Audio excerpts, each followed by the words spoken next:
So anytime you're dealing with a school incident, a theater situation, or a gymnasium, or a church, you're always going to have backdrop issues, correct? Possibly, yes. And so you're tactically never going to be in a perfect scenario when you're dealing with those circumstances. Would you agree with that statement? Yes.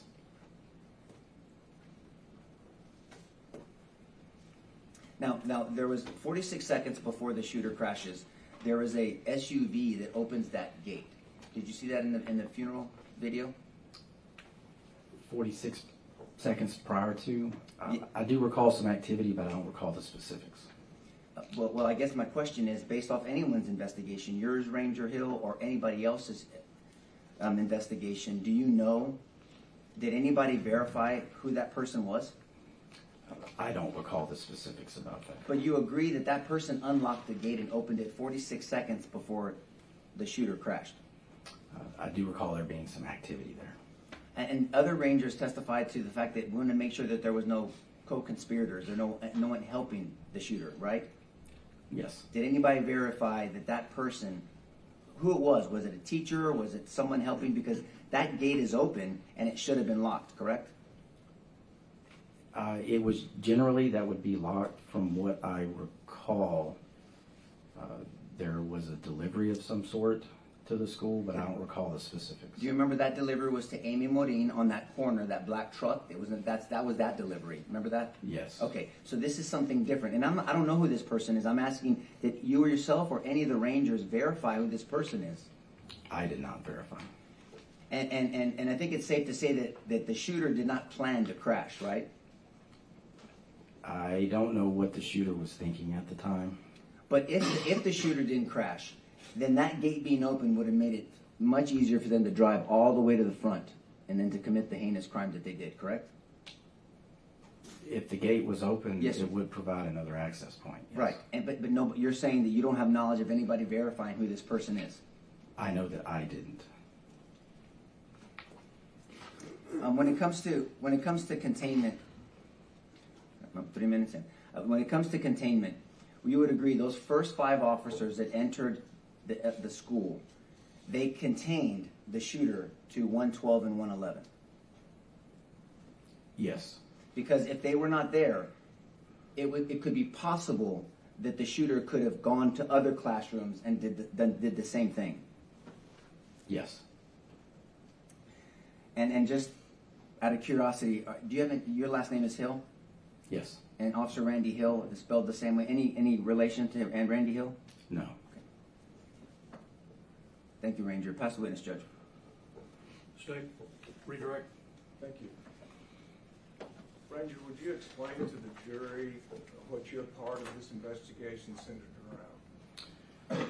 As I stated earlier in my testimony, I was reassigned to this investigation in September 2022 to assist with managing the large volume of information, nearly 3.2 terabytes worth of data.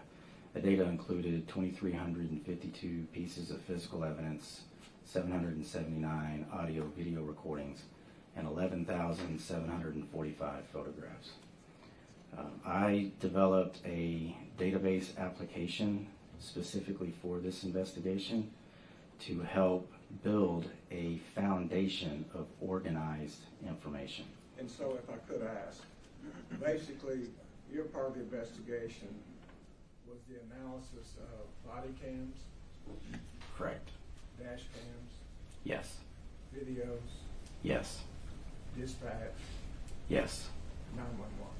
Yes, as well as photographs and visual observation of the physical evidence. Okay.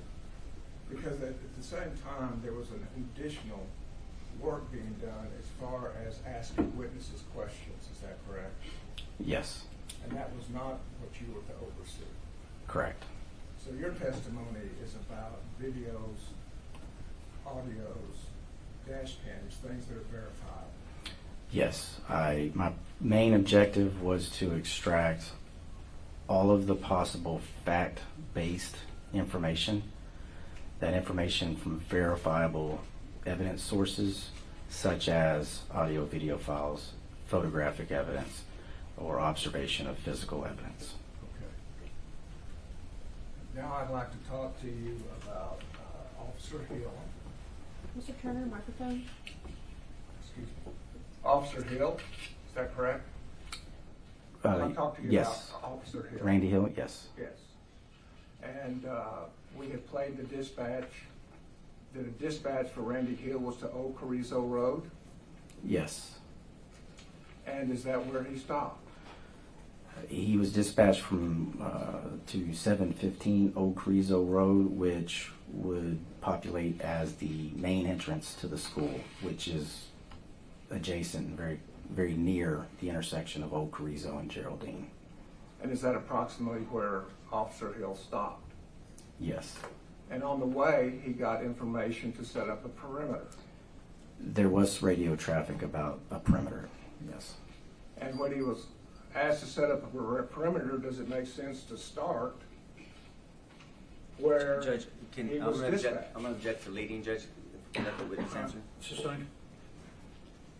Have you set up a perimeter? Yes. And is the dispatch that you received important in setting up a perimeter? Yes. Is that part of where the perimeter should be? Yes. And so the question as to whether or not an officer should stop where they're dispatched and told to set up a perimeter, is that consistent with what Officer Hill did? Yes.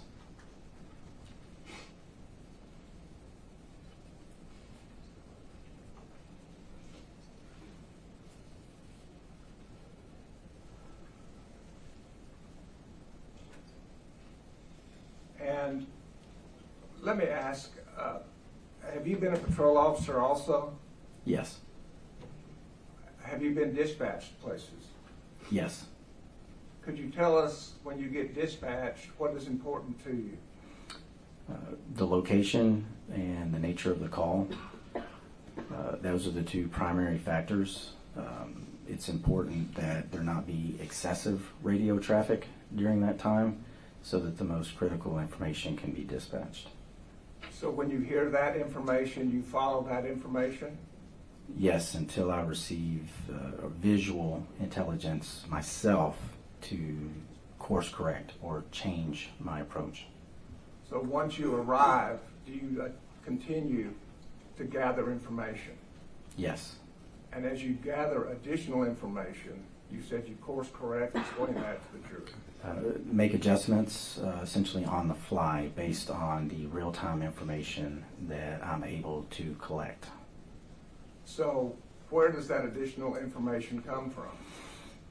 It can come from radio transmissions, but more specifically from what I can see, what I can hear, or what I may be able to smell depending on the situation. And based on your five senses, if there are also witnesses there, does that provide information? Yes.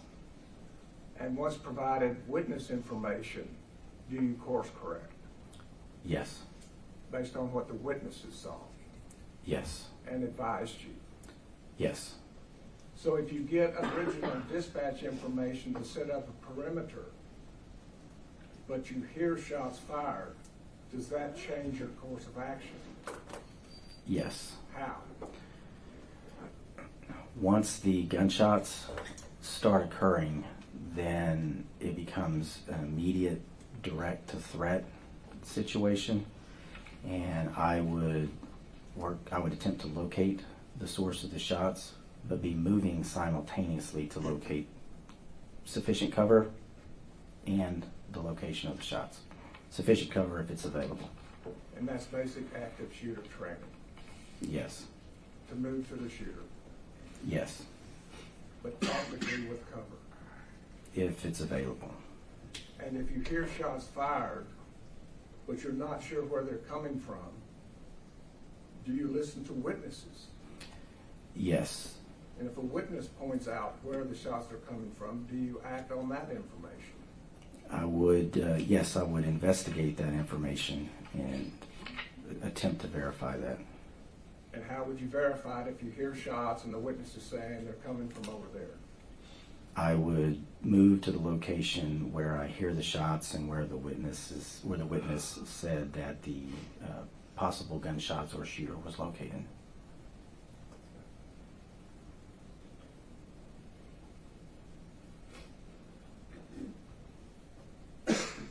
moving now to Sauceda and Mendoza.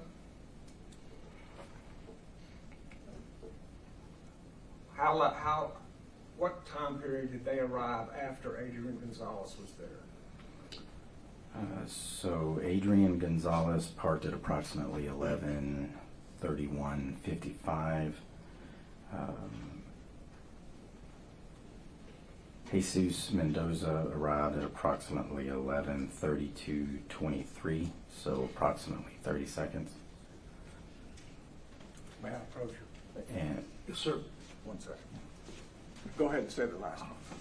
this was Juan Saucedo arrived shortly after Jesus Mendoza at 11:32:30. And would you approach up us?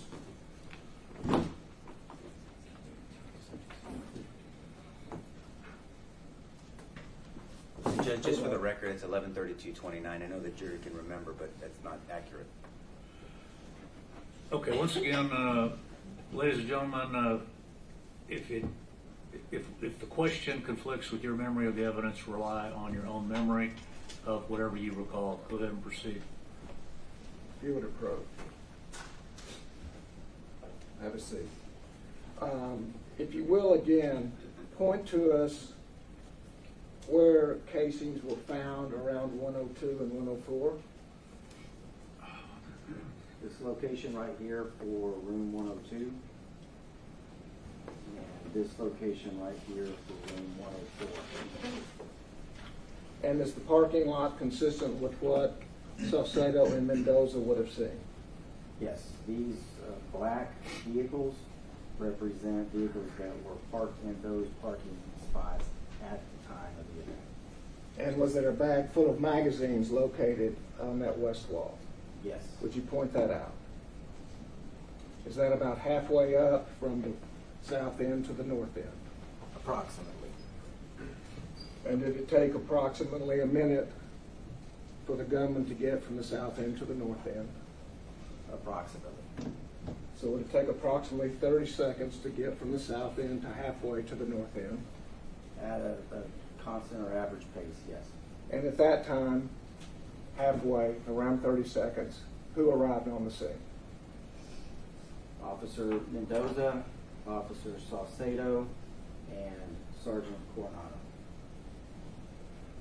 And so at that time, were there any other shots in which defects were in the building? No. And a bag was dropped at the point halfway between, is that correct? Yes. And did you see the video of the north end provided by the citizen from the north end? Yes. Was the gunman running or walking? He was running. How many shots were fired during that period of time from where the bag was dropped until the gunman entered? 6. 6 shots with no defects in the building, Correct. indicating they went somewhere else. Correct.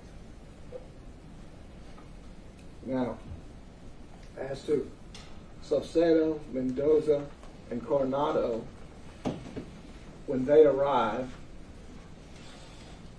a bag is dropped halfway up.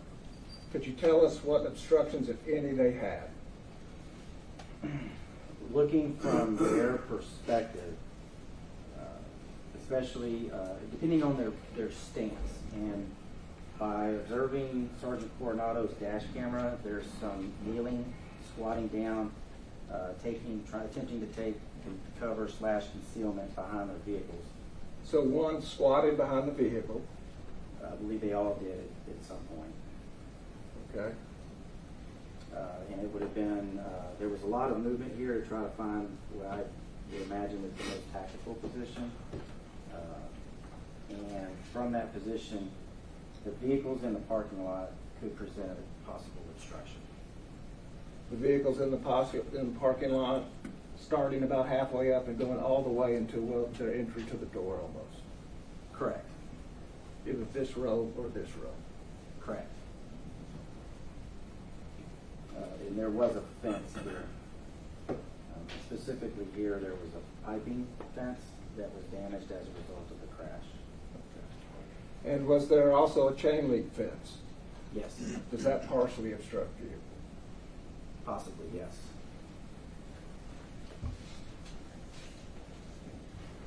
Now, it has been suggested that Officer Sato said he saw a gun. Have you seen any evidence that he said he saw a gun? I haven't reviewed any evidence that indicates that. But was there a dispatch of a man in black? Yes. And let me ask, from the video of Coronado, does it appear where these officers are looking? They do appear to be looking in this direction.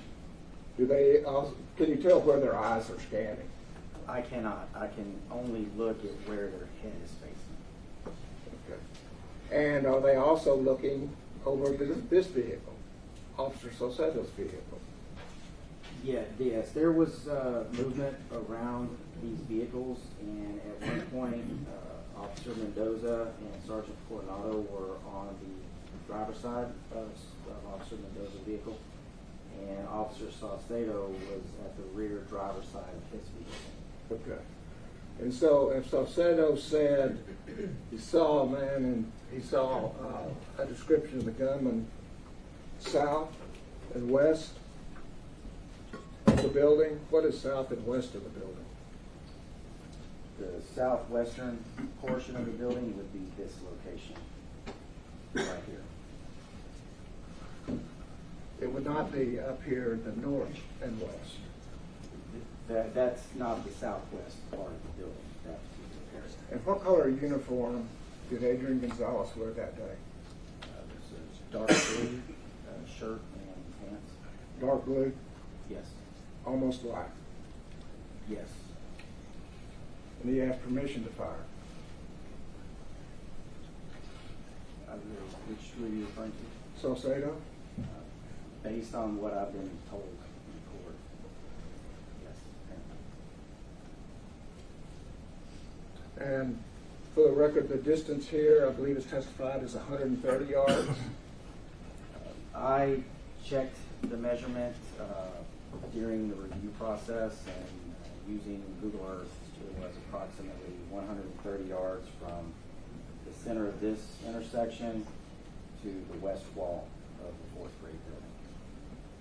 And from the vehicle heights, what was the condition of this building, as whether it's bricks or windows?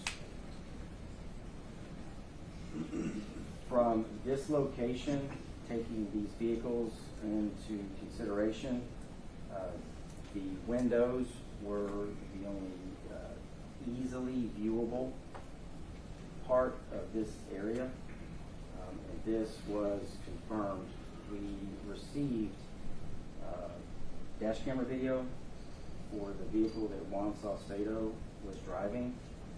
Now the dash camera video, the recording system had some issue, and so the video was jumping and changing pixel colors. So I went frame by frame through that video and was able to find a frame where there wasn't distortion, and that indicated the view from the dash camera location of Juan Saucedo's patrol vehicle, and it did show these obstructions here. And from what I could see from that still shot, the windows were still visible. And you testified earlier about once you've been dispatched to a scene, you have to change your course based on the information you receive. Yes. And we talked about Ms. Perez saying he's in the building. Yes. And how many officers were at the corner? 3. And Ms. Perez said where? How many people was she talking to when she said he's in the building? She said that she had seen 10 officers at the west entrance. There were a collection of officers at this location. And if she's talking to 10 officers at this location saying he's in the building, it is not at the time these 3 officers are here. Is that correct? That was not when I conducted the interview of Claudia Perez. it was not my understanding that she was referring to these officers. Okay. And in addition to that, any indication these three officers talked to Melody Flores? Not that I'm aware of. And were pointed to which building at Rod Elementary? They were pointed in this direction, And is that the direction of Rod Elementary? yes, How many buildings are in Rod Elementary? there are several. So if somebody's telling you he's in the building, how many buildings could that be? It could be one of 1, 2, 3, 4, 5, 6, 7. So as an officer that arrives at a scene, if you hear evidence that somebody's in a building, but somebody is pointing to a specific building, does that help you in directing you where you should go? Judge, I've let the leading go on, but I'm not to object to leading again, Judge. All right, I'll sustain the objection. If you'll rephrase the question, please. As an officer, would you tell the jury what gives you direction on where to go? For a situation like this, the gunshots are my visual observation of the shooter. If there was any bystander or witness that is especially emphatic about what they saw, I would take that into consideration as well, and then I would proceed to investigate what I had been told.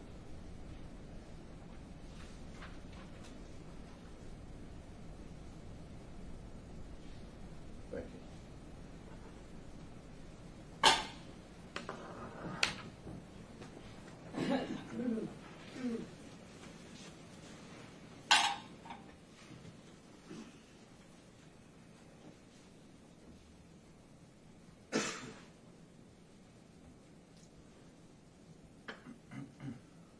Were there any obstructions from the southwest corner of the fourth grade wing of Robb Elementary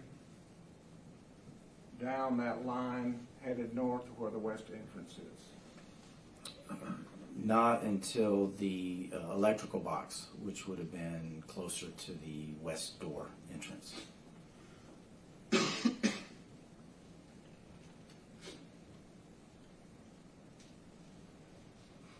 And you reviewed the dispatches of Adrian Gonzales during this minute time, or the 3 or 4 minute time, is that correct? Yes. And we've had, on here we have a dispatch that has been agreed upon, I believe, that shots fired from Adrian Gonzales, correct? Correct. You listened to that? Yes. And do you have any objection to that being Adrian Gonzales' voice? No. And approximately 3 minutes later, did Adrian Gonzales ask for cover?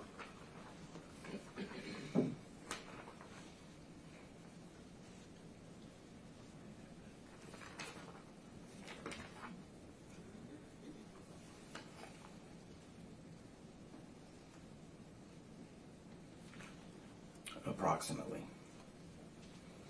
And about a minute or about 50 seconds after, or 45 seconds after Adrian Gonzales said shots fired, did Adrian Gonzales again get on dispatch? I'm sorry, what time are you referring to? 11:32:59, I believe, has been agreed upon.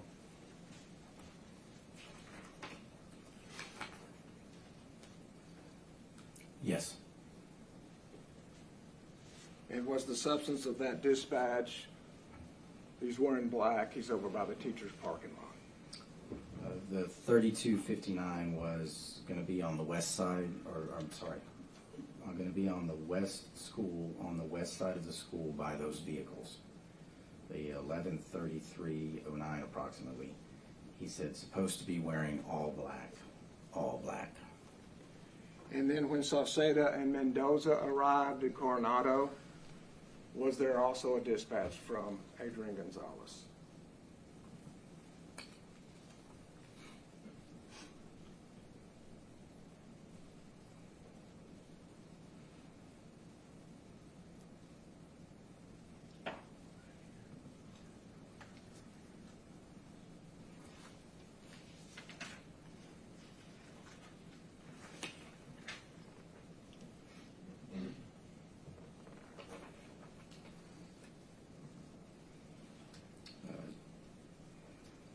a short time, a few seconds after Coronado, Mendoza, and Salcedo arrived at the intersection, Mr. Gonzales did say on the radio, "Take cover, guys. Take cover. Shots fired." Take cover, guys, shots fired. And what time was that? 11:32:44. About 10 or 12 seconds after they arrived. Approximately.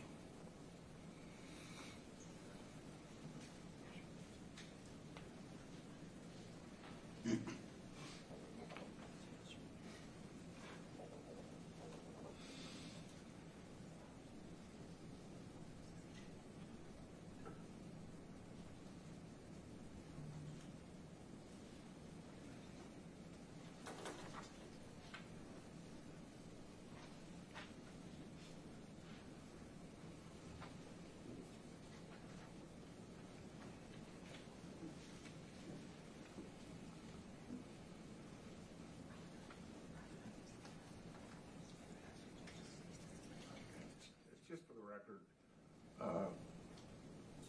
fourth graders are not infants, is that correct?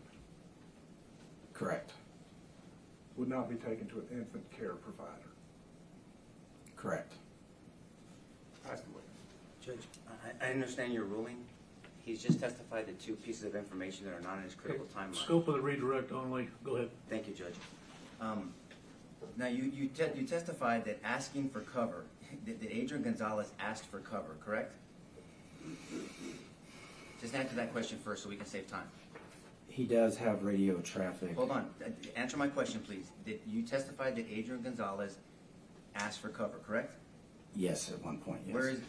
Where is that in your critical timeline? It's on the audio traffic that was That wasn't my transmitted. question. And I'm trying to speed this up because you know the judge wants us to move. So I'm not being disrespectful. Where is that in your critical timeline? Where is that in your critical timeline? Answer the question. It's not on that.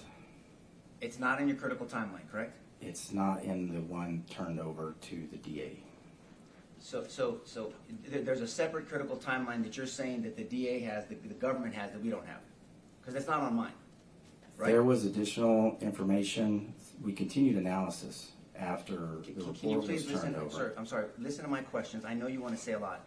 Listen to my question. There's a different critical timeline that you've turned over to the government that we don't have. That's what you're saying. I don't know if you don't Well, have this that. one, you want to look at mine? Mine doesn't have that. So you're saying yours does, and they have that, correct? I turned it over. I don't know Did you talk what to the you government have. this weekend? Not very much. That wasn't my question. Did you talk to the government this weekend? I did, yes. How many times? Once. So Adrian asking for cover is not in the critical timeline that we have. You also testified that 11:32:44, you said that Adrian says, "Take cover, guys, take cover, shots fired." Do you remember testifying just moments ago to this jury? Yes. 11:32:44, right? Yes. Where is that in your critical timeline? That was analytical information learned later and turned over to So is it in your critical prosecution. timeline? If it's not in the version that you have, May I approach? Well, I can't approach, Judge. Yes. Which one are you looking at, sir? I don't know what that is. Is that your critical? That's not a critical timeline. What is that? this is what was turned over to the prosecution. So you turned that over to the prosecution? Yes. May I see this, please? Do you mind if I look at that? Thank you, sir.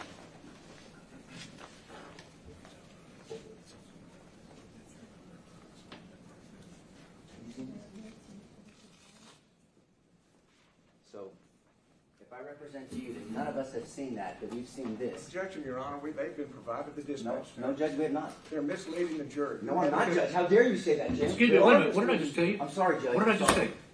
I'm sorry. my Objections apologies. to the bench. Yes, Your Honor. Yes, Your Honor. My apologies. All right, overruled. Let's go.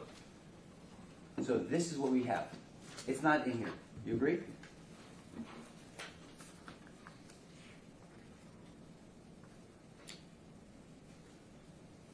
Yes.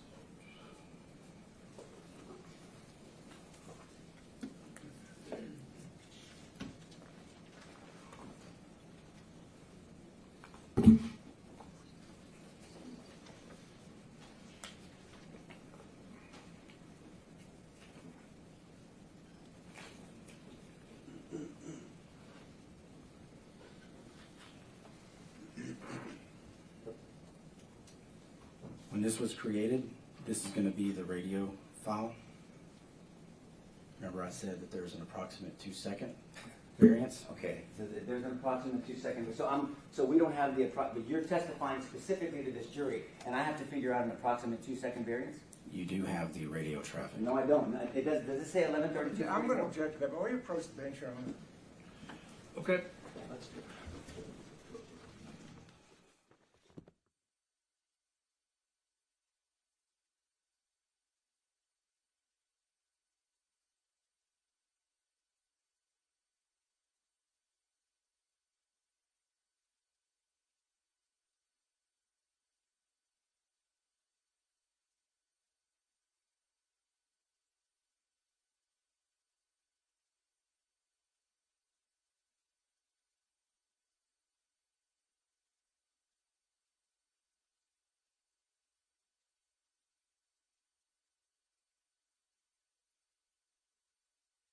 Timeline, correct. Just answer the question. It's not there. 11:32:44. Just answer. Say no. It's not there. It does not say 11:32. That's all I was asking. We have to move along. I'm not being disrespectful. I'm just trying to move along. And so 11:32:44. It's nowhere in your critical timeline that Adrian Gonzales says shots fired, take cover, guys. Correct? It's not in your critical timeline. Apparently in the version you're looking at, it's not in that timeline. Apparently. And it's apparently not in this other version of the dispatch, correct? So it's just something separate than your critical timeline. Is that the version you just showed me? Yes, sir, it is. The radio file and the time is noted on that spreadsheet 11:32:44 is not in here, right? with the approximate 2-second variance. And it doesn't say anything. This doesn't show a printout of what exactly the transmission is, right? It directs you to the audio file, but there is not a transcription on that document. And so there's numbers that are not accurate to what you're testifying to this jury, and there's no transcription that we can rely on. We have to go to the actual transmission on a different number, right? On a different time. And on the 3246, thank you, Jason. Who does that identify as the sender? Under your, let's use your times. Under 11:32:46, who's the sender? Unknown. So I'm supposed to figure out an unknown person that's Adrian Gonzales? We can play the audio recording. That wasn't my question. Listen, please. You have this wonderful hearing. Listen. 11:32:46. It says unknown, correct? When that document was Listen to me, created, Ranger. Listen to me. You're an intelligent man. Does it say unknown? He's backing the witness. No, I'm not, Judge. Does it All say right, unknown? hold on. Let me rule. It's the only thing I get to do. Okay, that's overruled. Does it say unknown? it does. Pass the witness, Judge. Okay, what else we got? Real quickly. Anything else from this witness? No, sir. Okay, subject to recall, you decide. Yes. Yes. Okay, sir, you're subject to recall. Stay in touch with the state. Remember, you're under the rule. You know what that means. Yes, sir. Okay, you're excused. Thank you. The state rests, Your Honor. All right. We have a motion, Judge. Okay, ladies and gentlemen, there's a matter we have to take up outside your presence pursuant to the law, as I've told you before. So let's take your morning recess a little bit early, take about 10, 15 minutes. We'll bring you back in shortly. All right, Mr. Jury.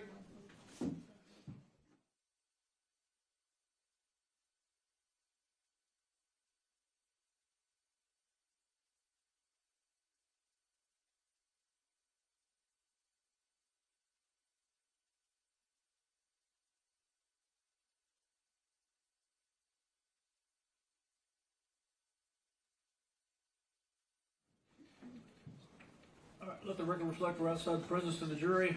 State has rested its case in chief. Defense. Yes, Your Honor, and just, I know that everything was a little bit rushed, but as the court saw, there were several things that this witness testified to that he had spoken with the DAs about 2 months later. I know the prosecution's position is that we had the recordings, but we basically were given documents that were misleading, that did not identify our client. Apparently there was other versions and other documents that were not provided, and there were conversations about his further analysis, about this witness's further analysis with the DA that were not given to us. They were not turned over. They were not told, hey, we had an interview with this guy and he's now identified the unknown that we've given you is Adrian Gonzales. I will say that identifying the voices in the recording, we have gone through those recordings with our client. It's not him. And so that's one of the reasons we're so upset about this, is because there are other people that we have identified as the person. So we're asking, I mean, again, this is another issue where they have been told things and had additional information by a witness, did not turn those things over to us. They are saying they turned over the recordings, but by turning something over that says we don't know who this is, and then by having the witness go and tell them, oh, I know who it is, it's Adrian Gonzales, and then not telling us that, it feels like a trial by ambush. It feels like they are setting up a straw man for us to go and defend against, and then they're switching the ball and they're moving it that way. So again, we just believe under Heath that the remedy would also be to exclude this witness, and we would ask the court to do that, because these are critical issues, and it goes all the way back to Randy Hill, and all of a sudden appearing that he knows that Randy Hill appeared at a certain time because he went back and looked on and that happened last week, and we finished the cross. I went back and I looked, and I saw the lights and when he arrived, which is important about when he arrived, because his timeline shows a difference of like 4 minutes, but now he's shortened the timeline. He says he told the DA about that 2 months ago, and it didn't, and nobody ever told us that. And so, all we have is some timeline, and they can talk about the dispatches all they want, but they cannot talk about the mental impressions of the ranger saying, I have now identified that Randy Hill is the person who arrived at this time, gave them that time, and they never told us. So those kind of things are important. As the court has seen, like we're going second by second with this, and these seconds that are off and these things that have not been included have put my client at a disadvantage, and his due process has been harmed by the failure to disclose. Okay, State. Your Honor, they said that they have the dispatch tape, they've had the ability to watch them. As Mr. LaHood said, we didn't know about that. We don't know about that. They have those tapes. We've given them the raw footage of that. And in addition to that, Your Honor, we've given them everything that we've had. They have told us they didn't even look at the portal. All they looked at was the original Ranger's file. So for them to even say that they don't have that information is, I think, not being candid with the court. Was it on the portal? Excuse me? Was it on the portal? Judge, thousands and thousands of pages. We had given them the dispatch. We've given them the times of the dispatch. We've given them all those things. Well, this supplemental investigation that he keeps talking about, was that on the portal? Yes. We have provided everything Nick Hill has given us. What I'm saying is that there's a conversation that was had with the prosecutors. They cannot show the court that they have provided us. We talked to Nick Hill, or we talked to Ranger Hill, and he told us that he has now been able to identify when Randy Hill was at that corner. We don't have that. That was a conversation between the witness and the prosecutors, and they didn't provide that. There's not an email that provides that. There's not anything that they can show the court that provides that. Additionally, this additional, whatever version of the report that he's talking about, we do not have that version. And he started by saying that he's got a different version up there because ours has page numbers and his doesn't. He has changed that, and I don't know whether he's provided it to the DA. He said he did, but he has changed that.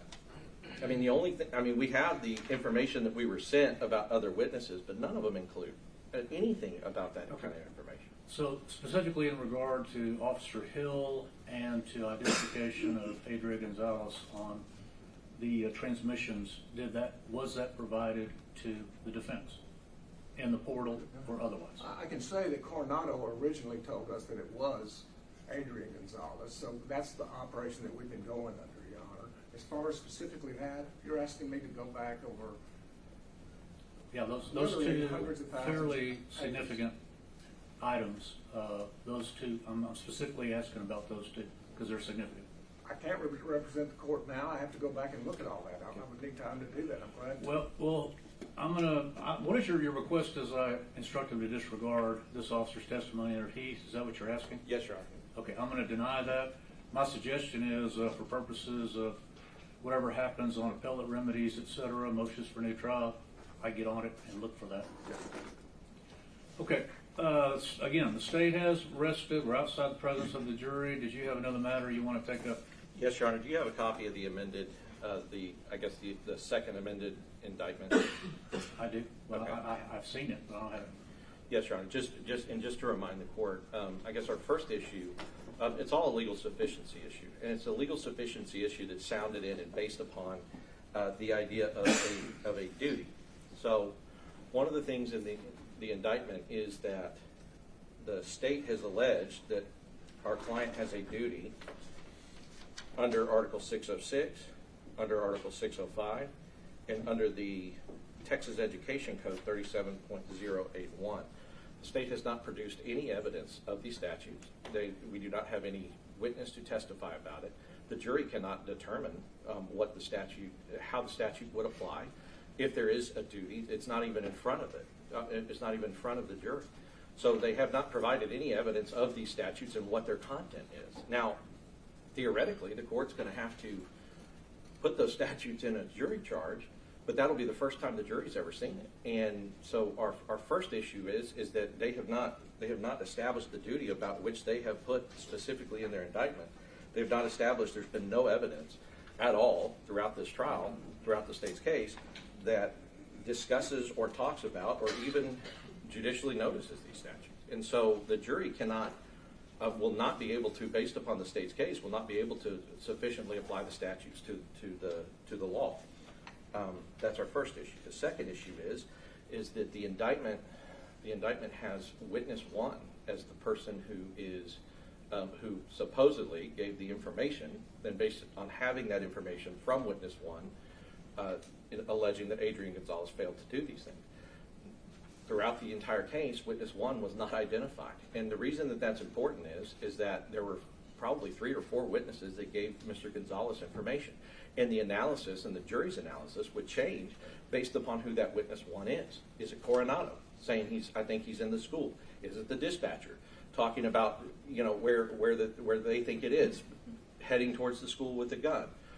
Any of those things. So witness one, having not been identified in the state's case, would not allow the jury to, I guess, unanimously determine who witness one is, and did Adrian fail to do his duty, which is under statutes that they don't know about and have not heard about. Did he fail to do his duty based upon information given by witness one? It's not a matter of that they think, or that they can say, oh, well, we all know it's Melody Flores, or we all know that it's whatever. They have to provide some proof on that if they have witness one in the indictment. I know that there is some case law that deals with pseudonyms and pseudonym issues, but the problem with that is that with the pseudonym, that's usually in a sexual assault case, and it's usually there's not anybody else that was sexually assaulted. So it's pretty clear from the evidence. In this case, there are several people that give information to Mr. Gonzales at different times. And so, I mean, is witness one Donald Page, who's, as they're going down the hallway, saying, I think he's in that room right there. That's a general location being advised, but in that instance, they wouldn't say that he failed to go and distract him, because he did. And so the jury could find, if that was witness one, the jury could find that. So it's kind of basic proof that they have to provide, that the jury has to have. And then finally, we do have the case law, Luther versus Texas Parks and Wildlife, which states that, and it specifically talks about Section 606, and it states that the object of the code is not to impose new duties on government actors, the breach of which could give rise to, in this case, civil liability. Our argument is if it can't give rise to civil, it can't give rise to criminal. Rather, the code merely attempts to set forth guidelines for peace officers, sheriffs, and others to follow in the performance of their everyday responsibilities. So what this case is talking about is that these duties that the prosecution has alleged in the indictment, their intent is to tell officers what they can and cannot do. It's not to impose some sort of civil or criminal, really. I mean, it doesn't say that in this case. They're talking about a civil case. But the criminal aspect is I think everybody's heard, it's the first time in Texas anybody's tried to do this. So this is if you took what they said about the civil issues, if it can't give civil liability, then it for sure can't give criminal liability, which has so much more consequences to a person. So their duty, their theory of duty is flawed, but even so, they didn't present any evidence of their theory of duty. There's no evidence of what the statutes are and what they say, or whether there's a duty or whether that duty was breached. And then finally, they don't provide any evidence on witness one, which obviously if it could be several different people, then it changes the analysis. So ultimately, our argument is that they have not proven and they have not provided evidence on every element that they have indicted beyond a reasonable doubt that a rational juror could find beyond a reasonable doubt. And so we're asking the court to grant a directed verdict. All right, state's response? Yes, Your Honor. As to duty, the case law is clear that duty is purely a matter for the judge to decide, and once the judge decides that, the judge then instructs the jury on duty. Duty is not a matter for the jury to decide; it's a matter for the court to decide. Many cases involving parents' duties, as far as children and child abuse cases, in which the court does not grant the state's request to introduce the case law to the jury, rather that their job is to give them what the law is based on the law. So it's not the jury's job to make that decision. It's the judge's job to make that determination based on whether or not there's proof that this officer is a police officer. The second issue, as to witness number one, there's ample proof that there was only one witness that identified where the shooter was, and that is Melody Flores. And so the jury has ample evidence to find beyond a reasonable doubt that Melody Flores is witness number one.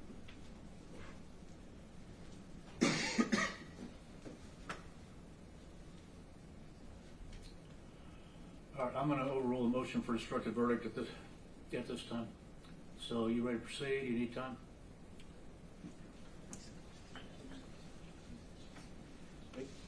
We need just a little bit of time, maybe 10, 15 minutes. All right, he's our timekeeper. We're going to tell the jury they got 10 more minutes on their break, and tell me when 10 is up. But we'll be in recess for 10 minutes.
Be seated in the courtroom, please.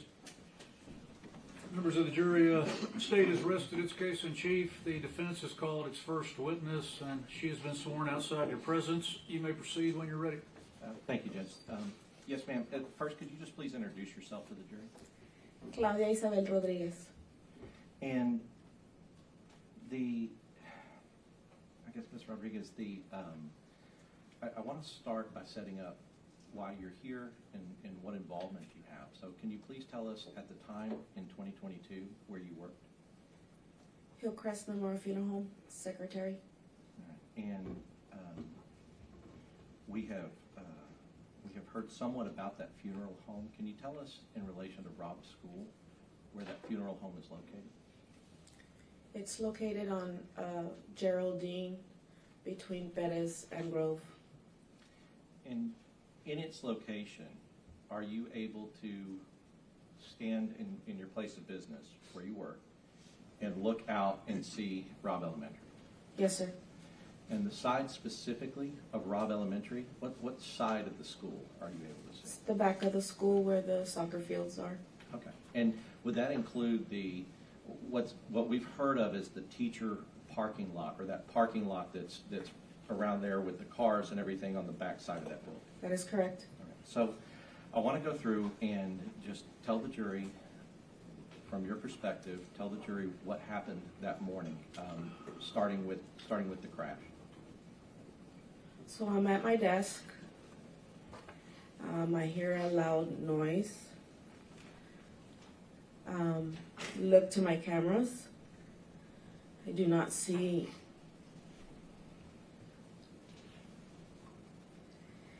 anything in the camera that can justify the noise.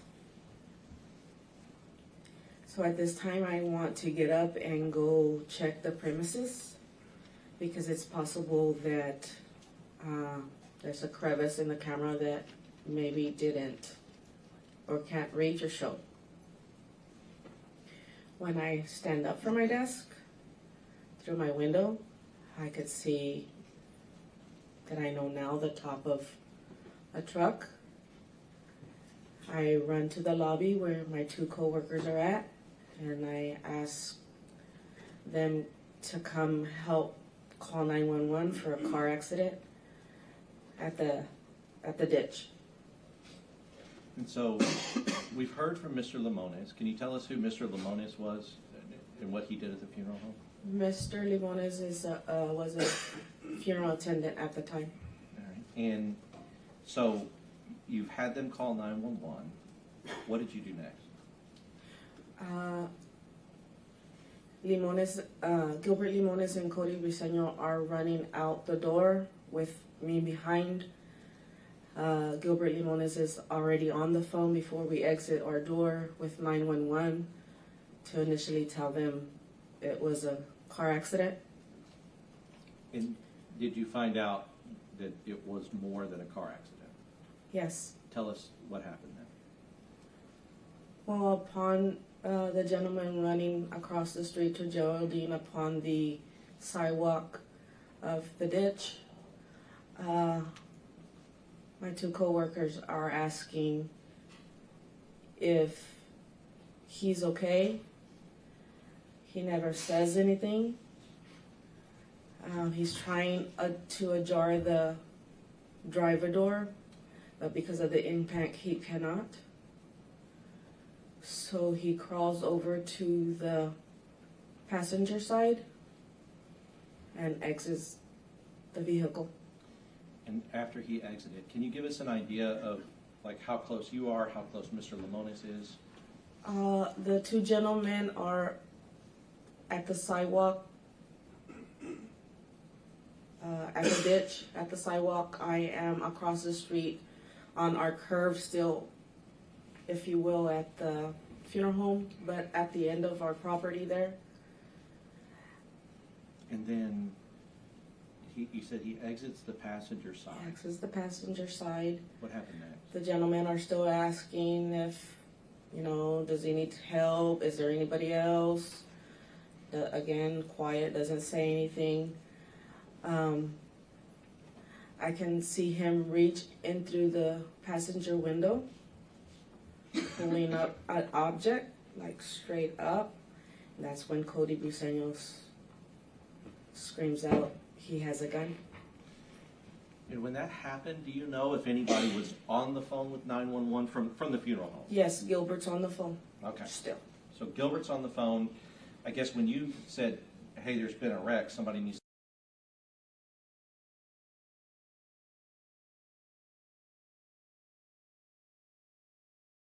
we hear a woman screaming. Is that you? Yes. Okay. So now he's gotten out. He has a gun. What's the next thing you remember? When Cody says he's got a gun, we kind of turn around, or they turn around to run towards or retreat back to the funeral. I could still see him.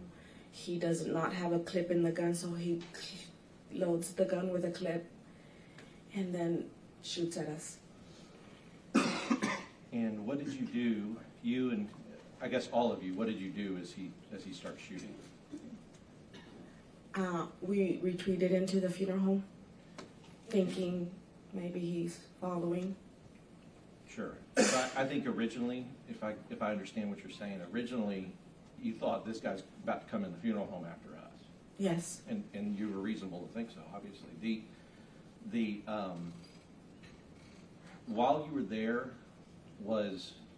and Mr. Limones, Gilbert's on the phone with 911, is he communicating the things that are happening to you guys to 911? Yes.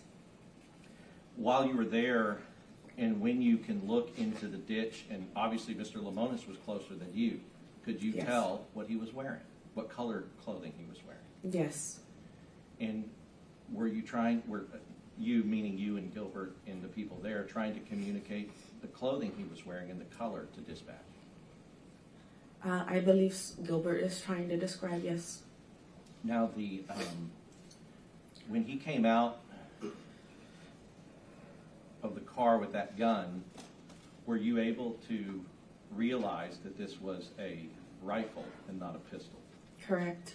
So you could see that clearly as he comes out and you see what he's holding in his hand.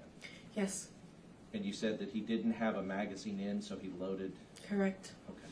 Now, at this time, you're inside the funeral home. What's the next thing that you see?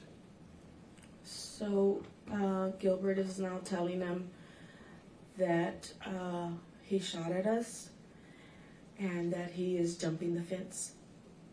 And when you say jumping the fence, where does that fence, what is being fenced off by that fence?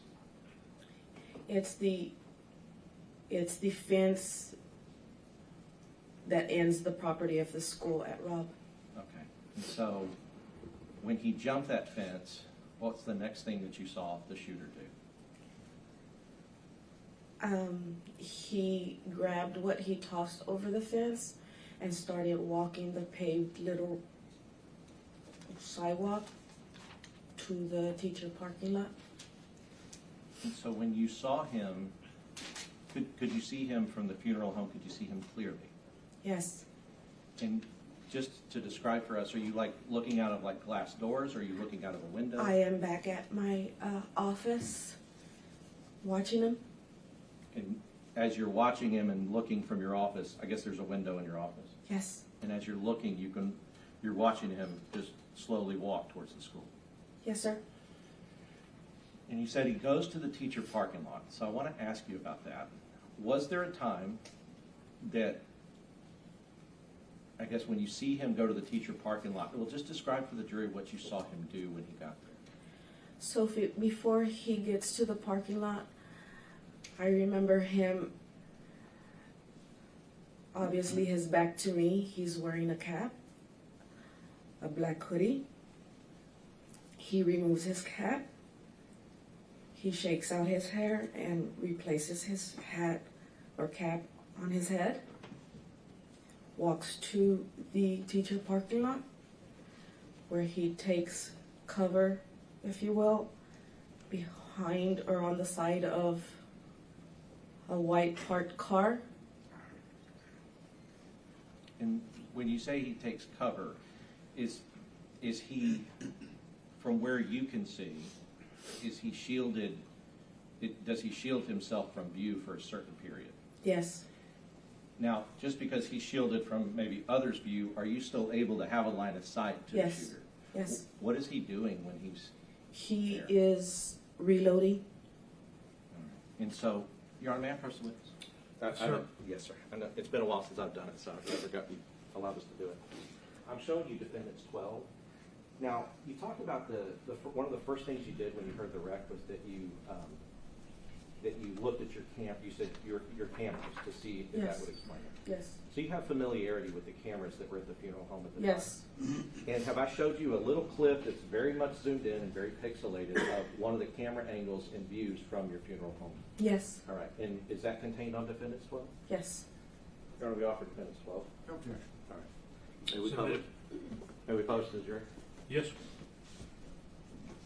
And so what I want to do is, I'm going to put that up there behind you.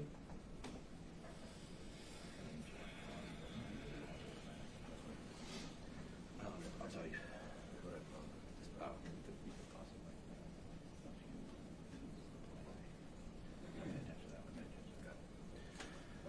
So I'm going to direct your attention. I'm going to come up here.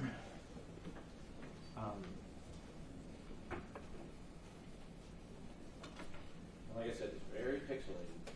But when we talk about these, you can see that these are vehicles, right? Yes. Okay.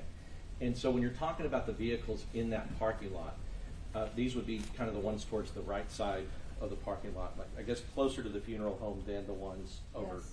All right. Can you push play?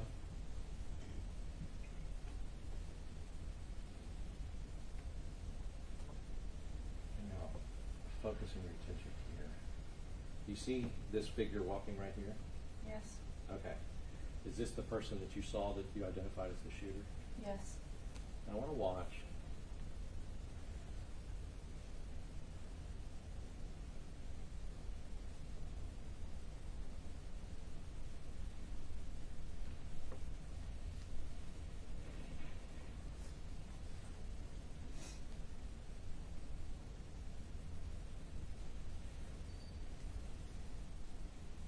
Can you go back? Can you play it again?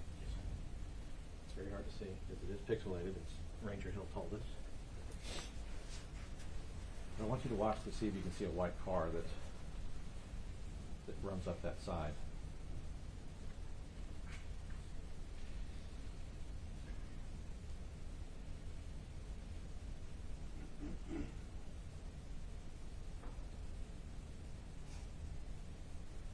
Yes. You see that white car going up? Yes. Going I do quick? remember. Right. And at the time you see the white car, do you see the figure kind of ducking down Yes. between the cars? Is that how you remember seeing it? Yes, sir. Okay. So, if the jury were shown, you see, let me orient you to this map. This is the parking lot, and these would be, I guess, those two cars that we're looking at that's on the right side. Now, you remember seeing him Yes. here, ducked between these two cars. Now, if the jury were shown that the shooter was right here, and I'm talking about this X that's kind of either this X or this X, and you see that that's towards the front part of that parking lot. Right. If the jury were shown that he was there when that white car went through, does that video reflect that he was standing here, or does it reflect that he was standing in between these two cars? By the two cars. By the two cars, and that's what you remember seeing. Yes. Right. So the, and you weren't here for that, but you would agree that if you were standing where those other X's were, that you would be kind of standing to the right of those cars, and any car that's driving by would drive right by him. Right? And let me just show you again, just so you can be sure. So these X's here and here, they're to the right of these cars here. You would Yes. agree, right? So if a car is driving right here, they would be driving right by anybody that's standing here and here, right? Yes. Okay. But if he's here in between these cars and ducking down and hiding, this car is not able to see this guy. That is correct. All right. And we actually have video evidence of where he was standing exactly when the white car drives by. Yes. Okay. So Was there a point, and obviously, everybody has heard, the terror in your voice, and Mr. Lamona's, and how awful all of this was for you to witness without being able to do anything about it. Was there a point when several officers showed up?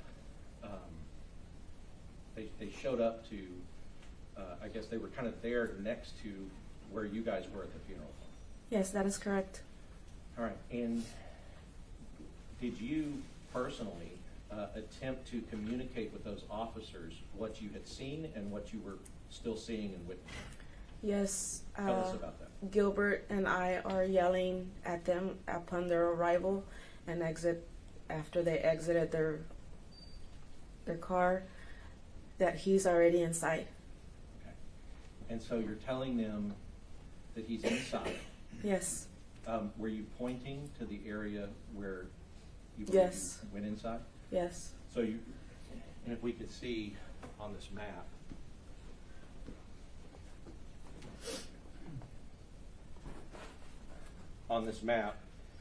so if you're here in the funeral home, are you pointing to this west side of the building Yes. and telling them that he's gone inside? Yes.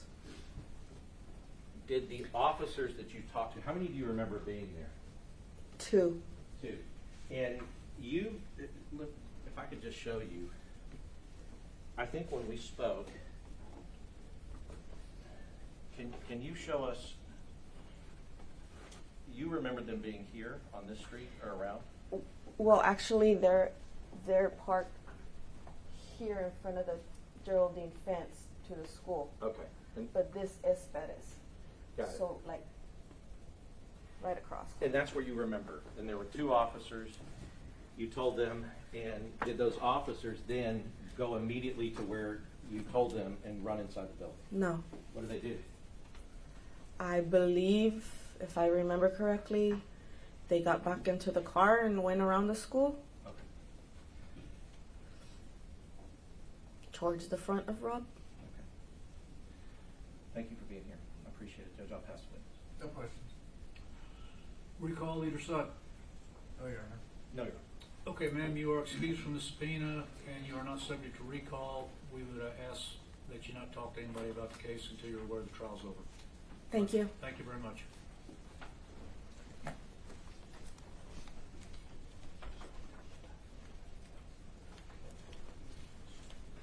Next one. Defense calls Guillermo Cantu.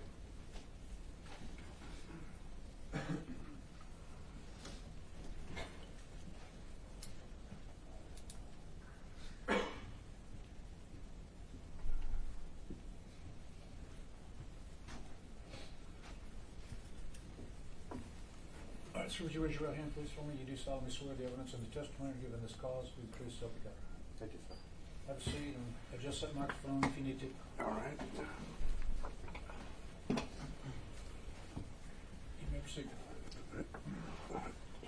Thank you, Judge. Mr. Cantu, when I called you to stand, I called you Guillermo. Is there another name that you typically go by?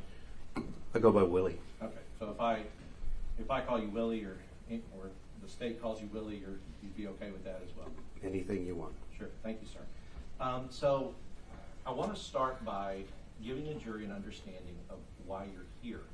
And so to do that, I'd like you to go through with the jury your training and your experience as a police officer. And I know that it's a long time, so just kind of start from the beginning and walk them through basically your resume and what you've done as a police officer. Okay. I've been retired for a little over, or almost 3.5 years from the San Antonio Police Department.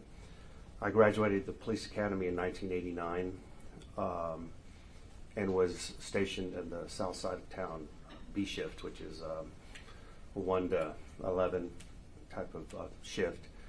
And shortly thereafter, there was an incident that actually put me out for a little bit, got injured on duty, and was placed on light duty for a little bit, a couple of months, and they put me in the SWAT office. I didn't ask for it, but they did. And as I was recuperating, well, I got shot chasing a car thief at that time. So as I was recuperating, I got to know the guys and just be around. And obviously, I was kind of a dispatcher, so to speak, for them, facilitated different things. Would run, check people for warrants, and provide them information for whatever database that I had.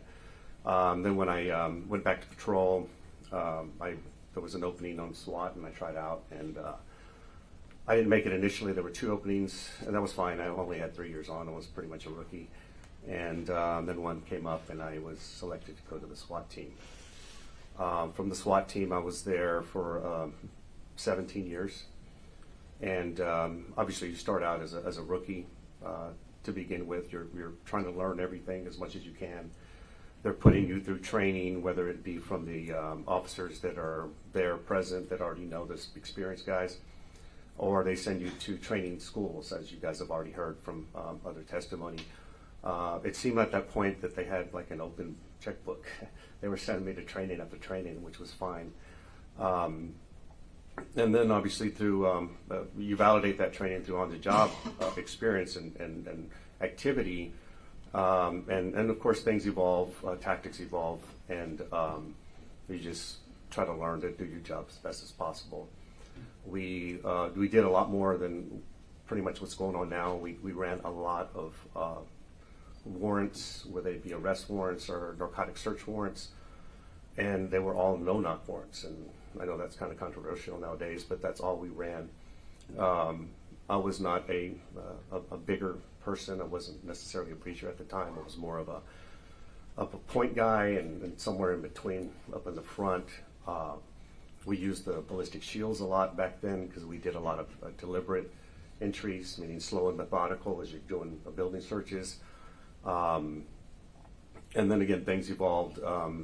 Me and another of my friends who happened to be a classmate went to a building assault class for MP5 submachine guns, and we brought a new set of tactics and entry tactics because we didn't really have a good method of dynamic entry at the time that I started.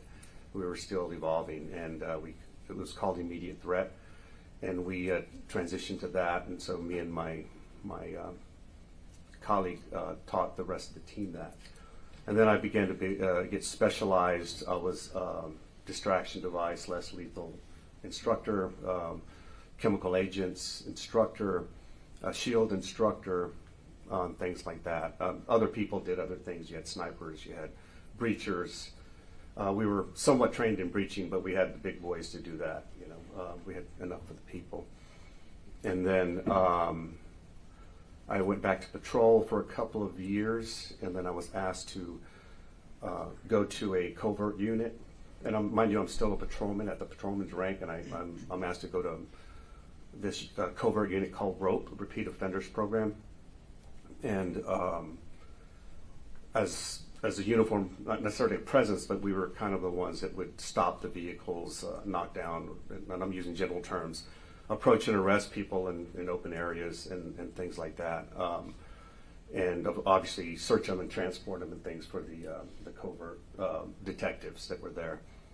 And then I promoted at that time to detective, and I got to stay there as a covert detective, and was there for almost 9 years. So, and we kind of talked a lot on the front end. I want to go through a few of these things. So SWAT, you have 17 years on SWAT, and which obviously requires a lot of training. SWAT stands for Special Weapons and Tactics. Yes, sir. Okay, so describe, when we talk about special weapons, what kind of things are we talking about there? Well, at the time I got onto SWAT, we were still carrying the revolvers. So I was given, and the SWAT guys did, had semi-automatic weapons that they got, a pistol, a handgun that they gave us, and it was a 9mm at the time. And then, so we had shotguns as well, and some of them were short-barreled shotguns, which obviously were not legal to the public. Short barrels are a lot easier to maneuver when you're inside close quarters. We had rifles, AR-15s at the time, and some guys had like some automatic weapons, but they were not really, it was like, hey, we got it on a warrant, you know, they recovered the evidence and we kind of borrowed it, you know, but that was not everybody had them. We had the chemical agents, which we considered a weapon, and those were different at the time as well. You know, those evolved. At the time, we had less lethal, but less lethal was at the very beginning of what they pretty much started as what they are now.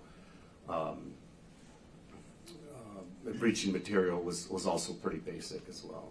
So, and I want to talk, so you talked about breaching material, and the jury's heard tons about it. But is it fair to say that when you're training with SWAT, you're training with a group of people, right? Yes, sir. As part of a team. Correct. And so when people will say, call SWAT, they're not like expecting one guy to show up. The SWAT team shows up and everybody has an assigned role. Correct. Okay, so, and as SWAT would show up, and really what I'm trying to do is differentiate SWAT between SWAT, active shooter, hostage, all those things. But as far as SWAT goes, the training for SWAT is that you train as a team, you have special weapons and that you're trained to use, such as maybe ARs, such as distraction devices, such as chemical weapons. Vests, what kind of vests would SWAT usually respond with? We would have the rifle-rated vests primarily, because obviously those would also protect you against small arms. But again, we evolved. We had some big vests. They would tell us they were fitted, and they were not. They were very uncomfortable. And then we had ballistic helmets as well. So the end of your time in SWAT, I guess, what year would that be at the end of your time?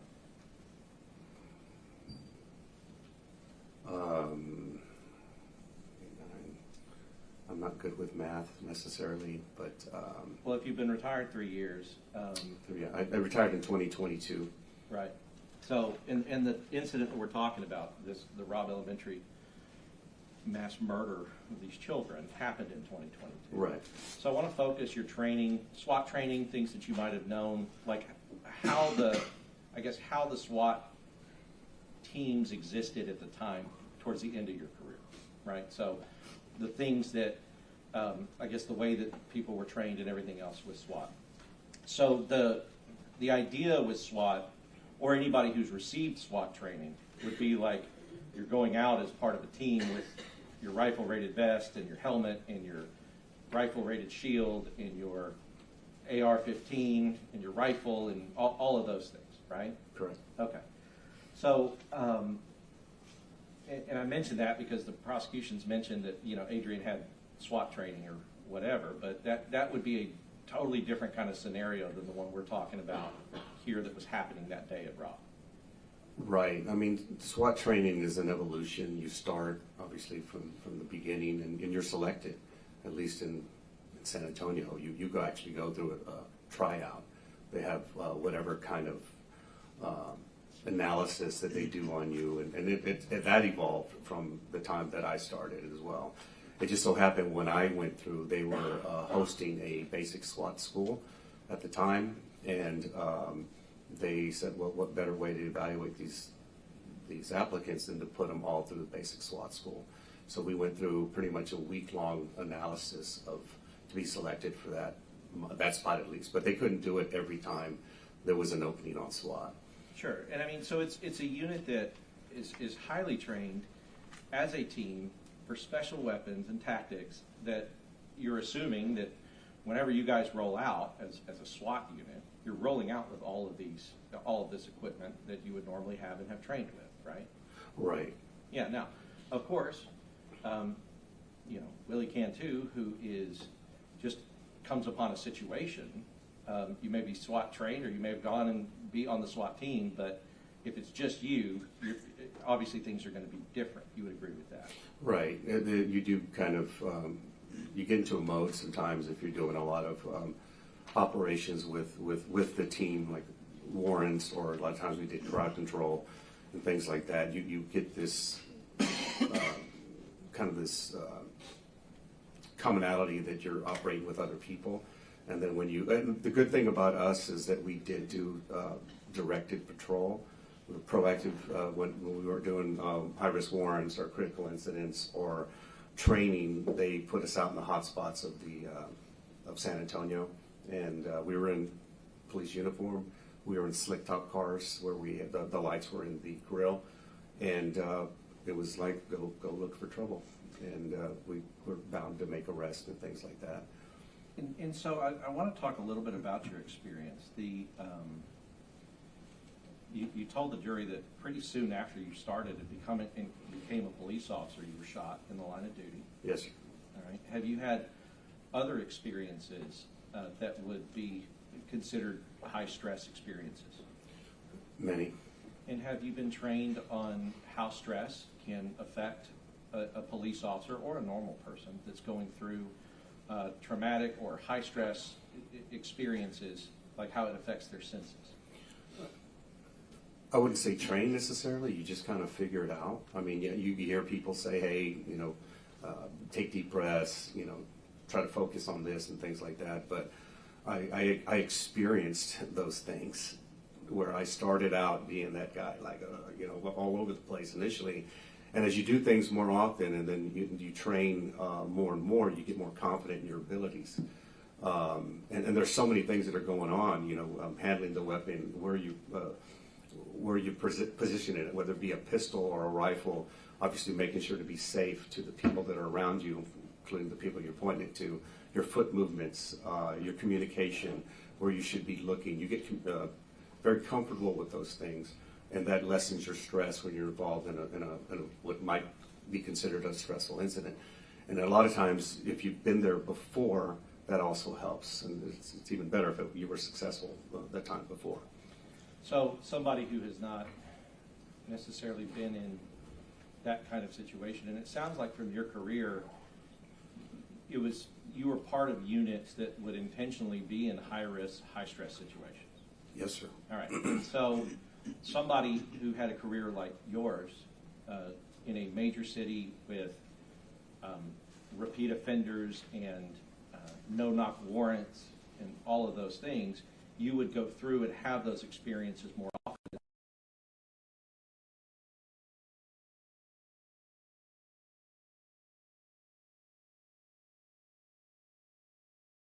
I use a general term, we were in the mix. If you got out of the mix for a little bit, let's say you take a week-long vacation, it takes a while to get back into it once you get to work, because then you hit the ground running again. It's kind of weird. Even though you've done it for years, it takes you a while to catch back up, in a sense. And so some of the materials the prosecution has entered into evidence talks about that these kind of skills are perishable skills, meaning that you can. What's a phrase that kind of sums up perishable skills about if you don't use it? If you don't use them, you lose them. Right. And so as far as the experiences that a human goes through in these high stress situations, can you talk about some of those experiences as far as like how your senses are affected? Yeah, a lot depends on if you were surprised to begin with. If you were expecting it, that's a different approach at the beginning. If they come up on you and you're not expecting it, then you have to really catch back up to orient yourself. We've been talking about that OODA loop. Orient yourself to it, and then you start processing whatever you've recognized as what's going on at the time. But rephrase the question again, I'm sorry. Yeah, no, sure. Have you heard of auditory exclusion? Oh, right.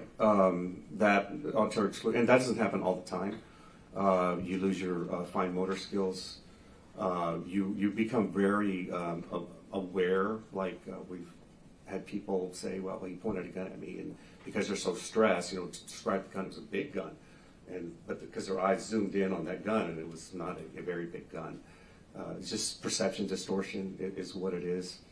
A lot of times, in the tunnel vision that we've been talking about, you get focused on something and you're trying to orient whatever it is. You're not seeing a lot that's around it, and then you're having other stimuli coming in, that you may not hear, which is what you're talking about, the auditory exclusion. Sure. And and you personally, having had these experiences and in your career and in these high stress situations, have you experienced these things happening and you try to, I guess, correct for that, and you try to figure out, like, okay, I'm having tunnel vision, I need to kind of widen my periphery and things like that, that is based on your extensive experience with these types of calls? It's a lot of times it takes care of itself, and the more experience you get.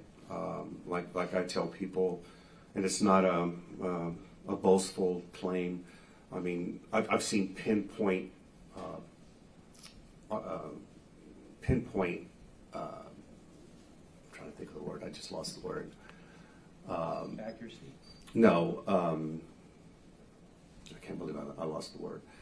But my vision is wider when I've been trained and I'm more comfortable. It starts out pinpoint, and then as you get more comfortable, then your vision starts widening more and more. And I'm not saying it's like this and I'm just calm and cool. I'm just able to focus on more because I don't have to worry about so many other things. And the purpose of this is to contrast somebody who's been in, I mean, you spent 17 years basically every day at the office was trying to confront somebody who was violent or potentially violent. Correct.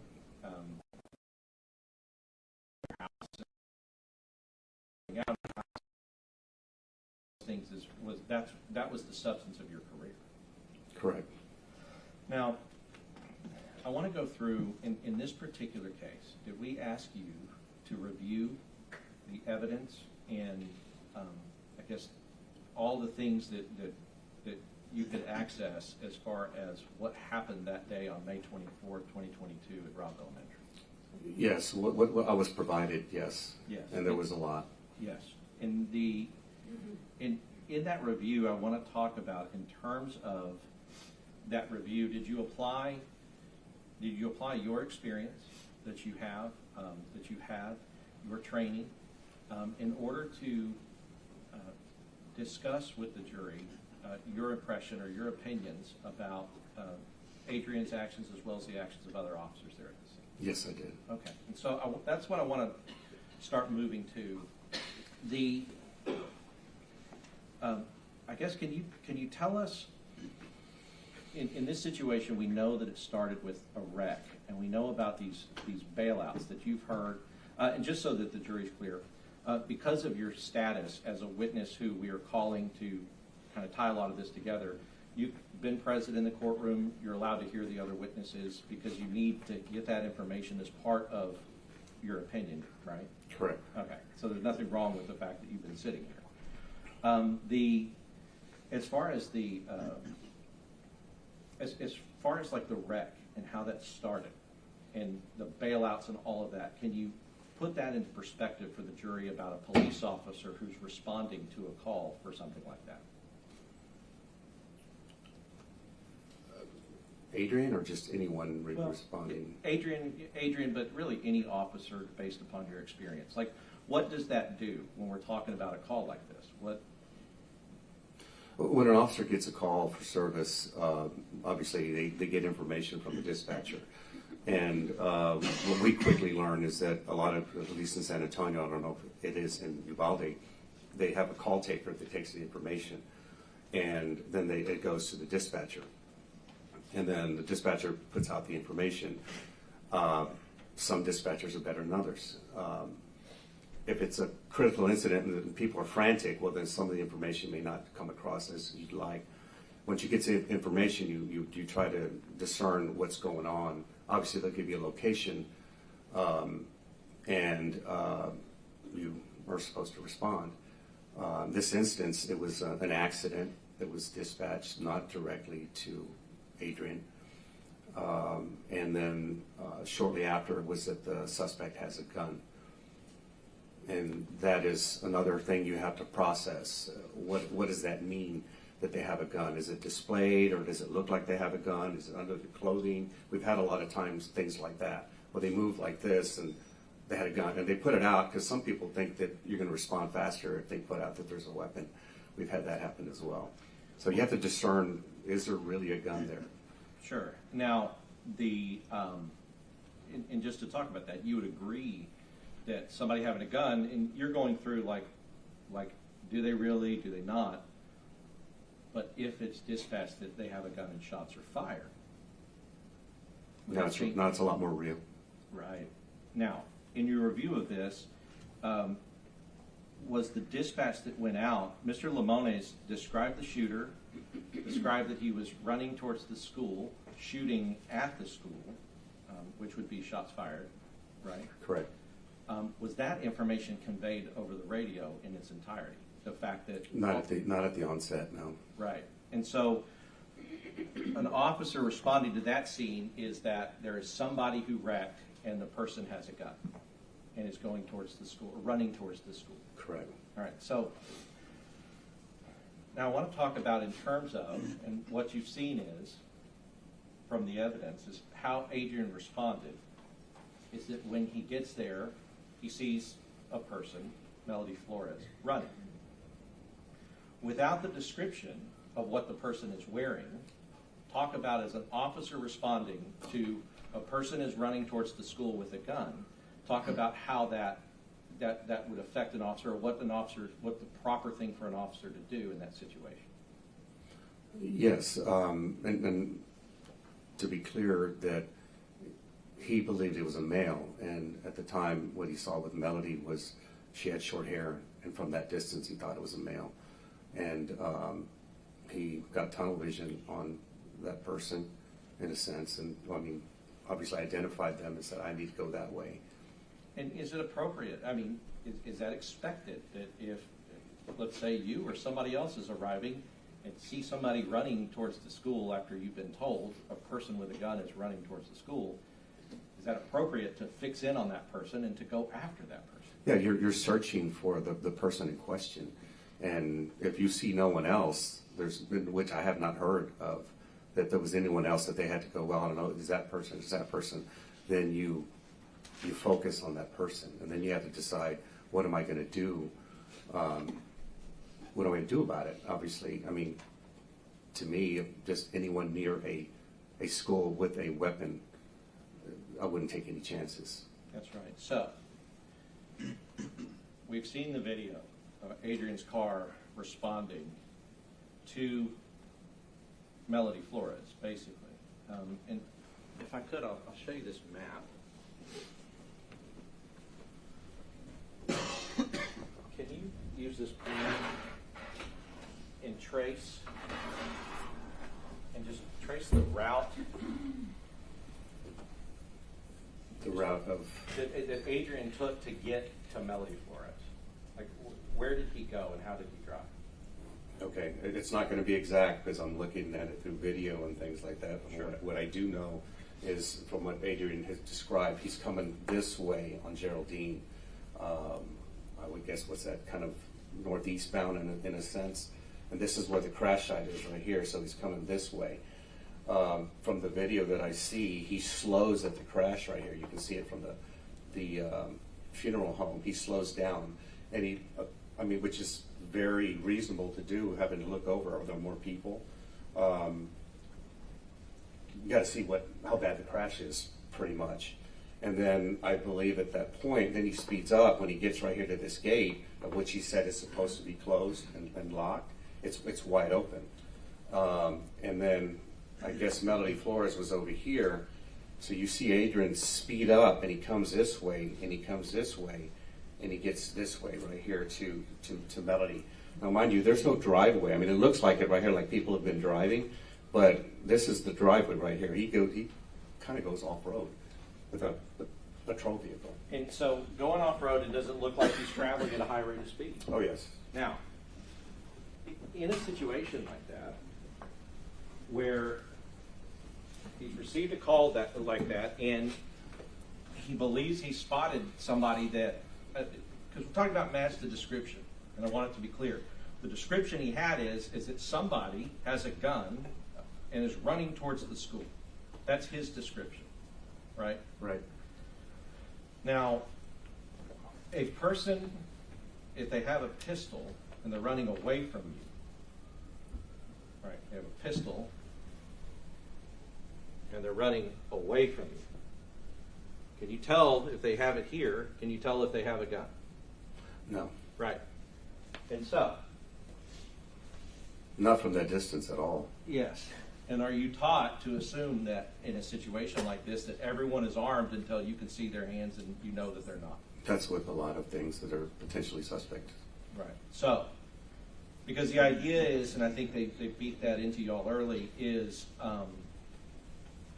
that if you assume that somebody is not armed, that's when they're going to pull a gun from somewhere and end your life.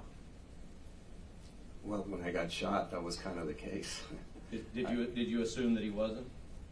No, I didn't assume that he wasn't, but I saw his hands clearly, and he had a screwdriver in one of them, so which told me he was stealing the car. And then where did he pull the gun from? It must have been from his waistband because I never saw the weapon. It happened really fast. I caught up to him, and he spun around, was kind of running backwards. He shot from the hip. I saw the flashes, but I never saw the gun. And did you have your vest on? I was off duty. You were off duty. Yeah, no vest. And so I want to talk about that a little bit. The idea of running after somebody, and you said you didn't know he was armed. Now, if you were told that he was armed, right, that he had a gun, somebody had told you that he had a gun. The idea of running after somebody as they're running, you've been told they have a gun, that is a dangerous situation. You would agree? I would keep more distance. Sure, you would, but you would agree that it's dangerous to go after somebody that you know has a gun. Well, we're always reactive. Well, not always. I mean, most of the time, law enforcement are reactive. Right. And action beats reaction. So we're always trying to catch up to situations. A lot of the times, I say always, a lot of the times. And so my point is that Adrian didn't pull up to, let me look at this map. Adrian didn't pull up, and I think just so we can get it out there, you agree that it is reasonable that Adrian believed that the person running that way was the person that they're talking about, who was armed. Very reasonable. Yes. Very reasonable. So let's go from the mindset of somebody who is responding. They see that. Adrian did not continue on Geraldine. No. Right? He didn't go around the school to say, let me go try to meet this shooter over here on the other side of the school. Correct. He went directly after the person that had the gun, that he thought. And like I've said, our tactics was at the time, and not his, but immediate threat. You go towards the threat. That's right. And with everything that he had, and knowing, because you've seen that video as well that I just showed with Ms. Martinez, you've seen the video of the shooter in between those cars. Yes, sir.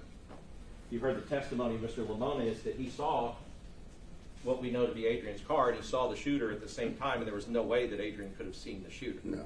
And again, that's what tunnel vision does. You know, it can be very pinpoint, and unless you've experienced it, then you'll understand just how bad it can be.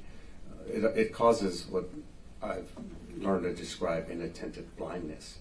It's like when you get stressed, I'm late for work, and I need to find my keys to my car. I can't find my keys. And you have them in your hand. That's inattentive blindness because you're stressed. And granted, you know, maybe your last time to be late. I don't know, but it's even worse when other things are going on. Now, mind you, Adrian was also driving fast. He was going code 2 from where he was responding, so that adds to your stress trying to get to a location safely without running anybody over, get to an accident yourself. And so him attempting to and trying to go after the person he thinks is the shooter, you would agree is him intentionally putting himself into a potentially dangerous situation. Yeah, yes, because what I learned from how they handled bailouts, all these bailouts we keep hearing about, was they would establish somewhat of a perimeter to make sure that they didn't come into the school. So holding outside would have been reasonable, believing that it was a bailout. Instead, Adrian, for one, volunteered for the call, which he didn't have to, and it's an accident. But when he hears that they have a gun near the school, well, that's his actually, and I won't say jurisdiction. It's his area of responsibility. Sure. He's a police officer, and he's supposed to respond to what he might think is a danger to the kids. So he goes directly to what he thinks is the threat, because he doesn't hear that there's any more people involved at this point. Right, and you know that from the radio traffic. We also know from Melody Flores that the grounds had been cleared of students and others. By the time that she starts running, there's no more students that are around or any more teachers. She's the only one out there. So, you know, when you tried, when you went after a guy who was running from you, he turned around and shot you and could have killed you, right? Yes, sir. Okay, so, and I guess it just, because I really want to establish here that Adrian is not running away from what he thinks is the threat. He's running towards what he thinks is the threat. Right. Then you have to decide what you're going to do when you get there. That's right. And I'm assuming the options would be run them over with a car if you can identify them. Get out. And maybe one. Sure. Get out. But if you're trying to get out of your vehicle while you're right up there next to a person, they're going to have you at a little bit of a disadvantage while you're trying to exit. Do you see what I mean? Again, you're reacting. We have rules that we have to play by. Adrian didn't have a body camera, but now you have body cameras, there's those things get scrutinized, and we have to follow whatever training, whatever laws pertaining to even the suspects right at the time. Sure. And because if he never was clear and never did identify that, hey, this is one of the coaches or the teachers at the school, what he thought. And he runs that person over, then he would have problems, in that situation. Very much. So, but as far as, I guess what I'm saying is if I run to a shooter, if I'm driving to a shooter and now I'm parked right next to him and they really are a shooter, how do I get out of my car without this guy just starting right into the car? But he was willing to do that. You can see that he's willing to do that because he does it. I'm going to object to reading this witness, Your Honor. Sustained. So as far as so we have, we're in that situation. Now I want to talk about when Adrian is on that south side. You've heard that there's radio traffic from Adrian that says shots fired. Now I want to talk about echo. So can you explain, in your experience, that idea about echo? Yeah, echo, just depending on whatever location that you're at, the sound, what they call the rapport, it bounces off hard surfaces. That's why you see sometimes, like in sound rooms, they'll have, these soft types of panels that absorbs the sound. But if it's a brick wall, if it's a hard floor, it echoes a lot because it bounces off those waves. And in open areas with multiple buildings and things like that, that sound, especially from a high-powered rifle, will bounce further, and it's hard to discern, even with an echo, where it might be coming from. And is that common in, I think, every officer's experience that you know, except for perhaps Ranger Hill? Say that again, I'm sorry? The echo and it being hard to discern the location of shots. Oh, yeah. Right? Yes, sir. Ranger Hill said he could do it, but the officers that you know and the experiences that you have is that it's Objection, sidebar, Your Honor. Sustained. So so when somebody is in that position where Adrian is, and shots are being fired, can it be difficult to locate where the shots are coming from? Especially if you're on the opposite side of where they're coming from. And why? Because it's blocked, the rapport is blocked from even getting to them.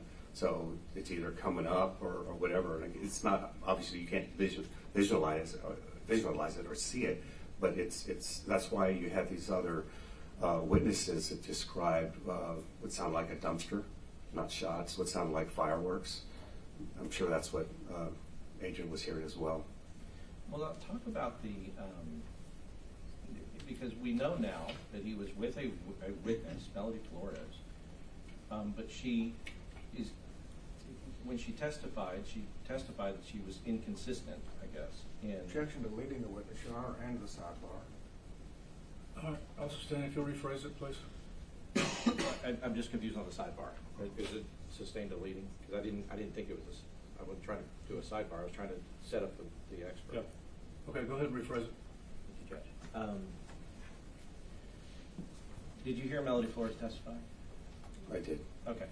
In what directions, plural, did she say that these shots were coming from, or that she told the ranger that the shots were coming from? She said he's over there, he's over there. Did she also testify, or did you hear her testify about where she believed the shooter entered the building? On the south side. Right. So I want to talk about frantic witnesses, or witnesses that have gone through and seen these things. Are they always going to accurately convey what's happening? No, and I think we've seen that in this trial so far, and how they testify and what they said and the interviews.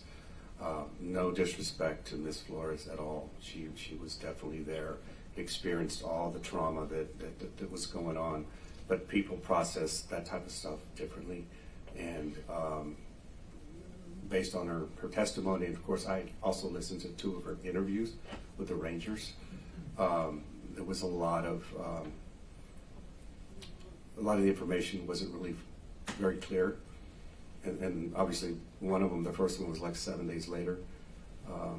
And I was an investigator for 9 years, so I've interviewed people as well to try to extract the same type of information. And then you kind of have an idea of whether I'm not going to say she's not credible at all, but whether that information is credible at the time.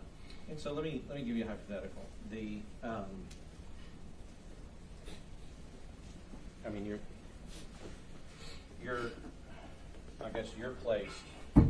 You're placed in this position where Adrian's placed, speaking to a witness. And the witness is telling you that he is going into the south side of the building. Do you have sight on the south side of the building? Somewhat, yes. Right. So from here, you can see what's happening here. Right. Okay. So if a witness is telling you that a person is going into the south side, and you see that that's not happening, what do? Well, you're still trying to figure it out, because he even drove by that place. He didn't see anyone up this way, so he's trying to process it appears he's trying to process the information. Like, I already know, I have like history through there, and I didn't see anyone. So who are you? That's why he said who is that way. Sure. And so if your eyes are telling you that this witness, what she is saying, is not actually happening, do you have to go back through, and just hypothetically, like going back through the OODA loop and going back through where you have to observe, orient, decide, and act?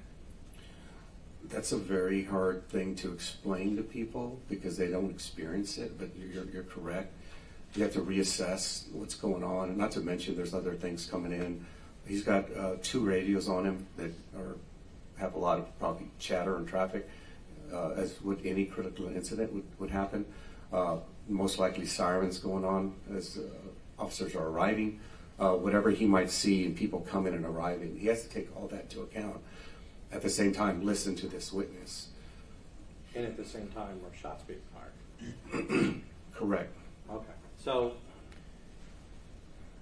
here, and I guess my point being that if your ears and your eyes are telling you that what the witness is saying is untrue or just not accurate, do you automatically just run off to wherever the witness has told you if your other senses are telling you that it's not accurate information?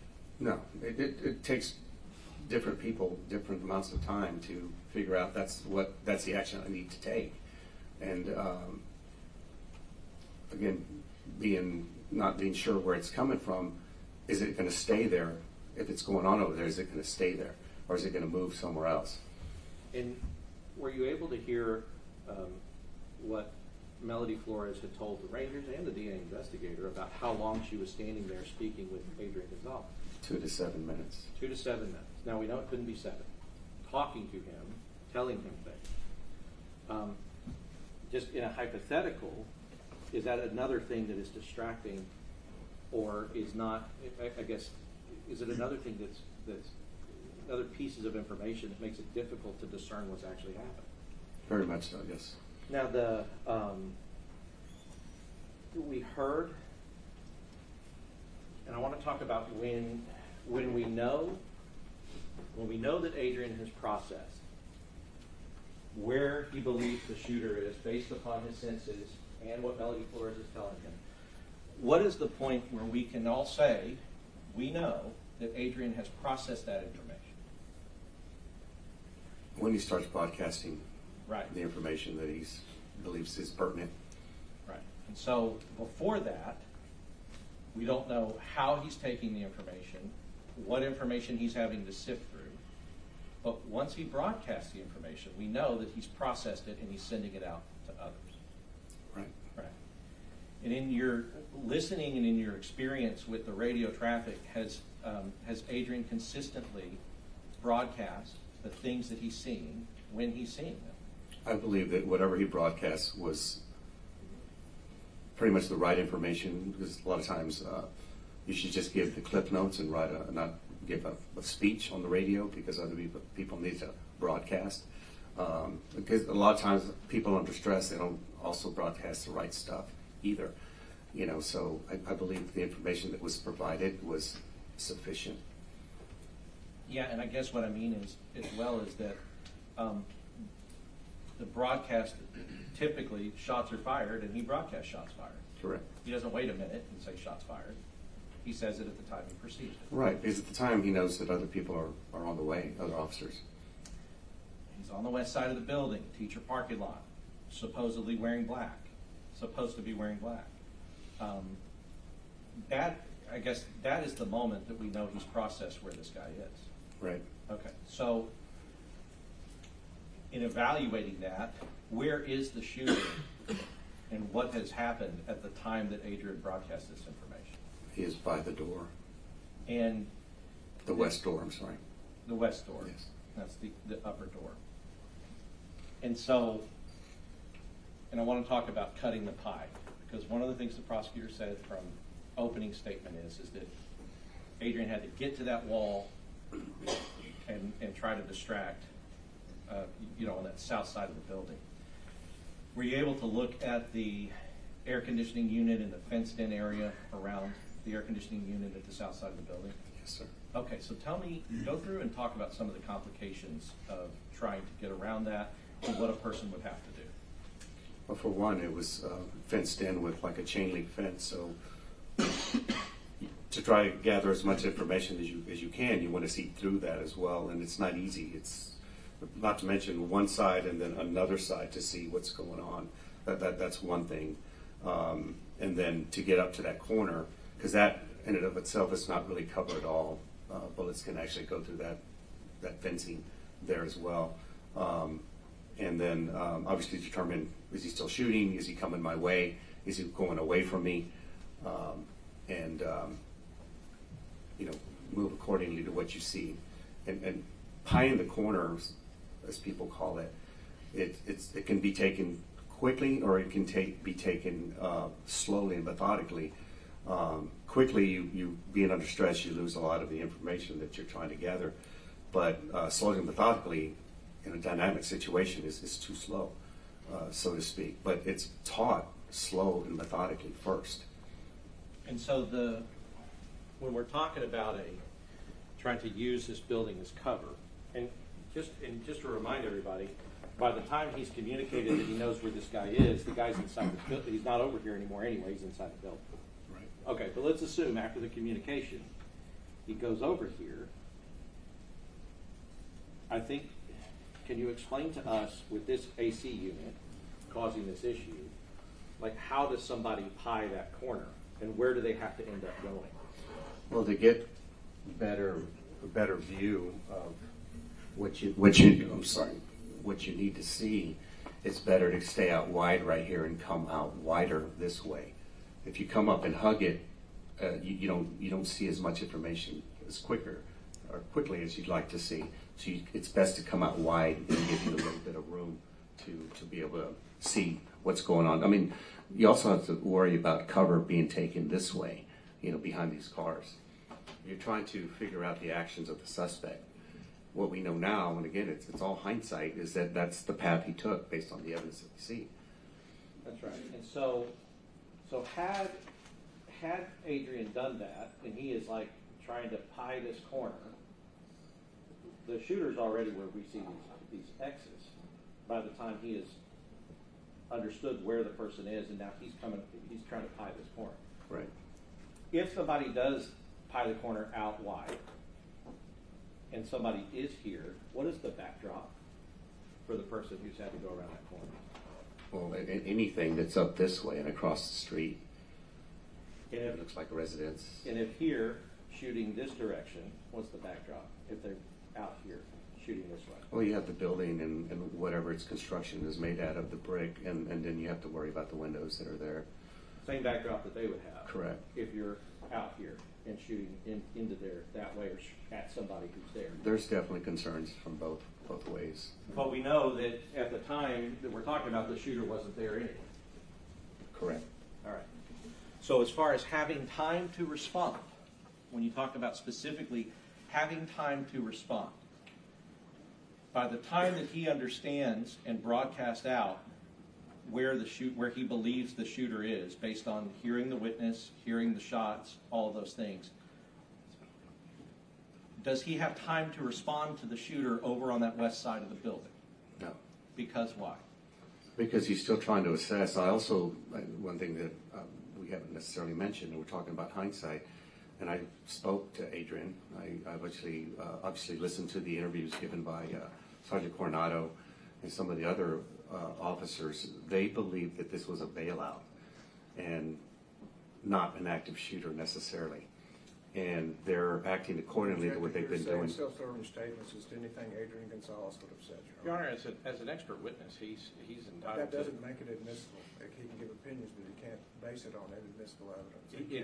He can make his opinion, or 703, make his opinion based upon any hearsay. But or not anything testify else. to the underlying facts if it's All right, admissible. I'll sustain the objection. Go ahead. So I guess what we're talking about. But that would be to his direct conversation, not to the statement that he listened to, because it's already in evidence. So if you'll rephrase it. Yes, Your Honor. Sure. Thank you, Judge. Well, I mean, and let's talk about Coronado.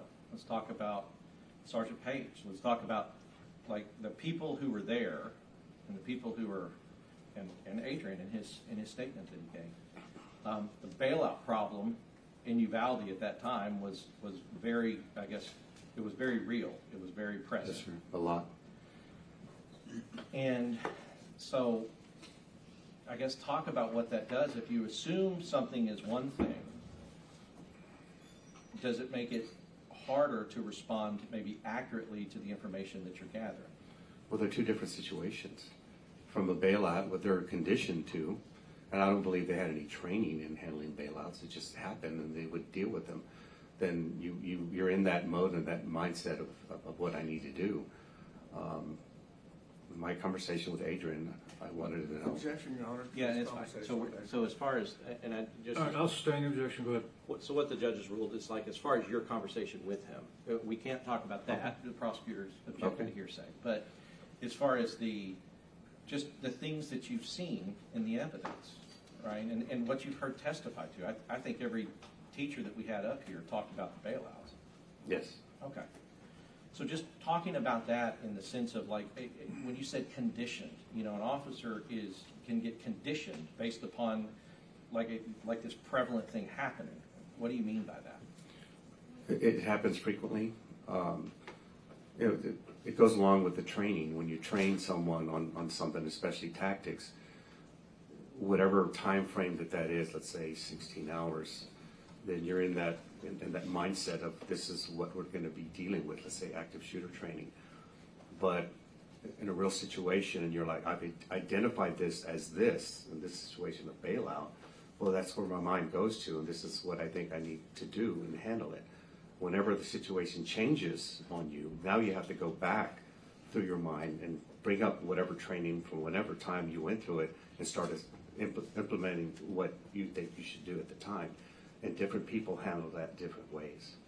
Well, let's talk about how a different person handled it a different way.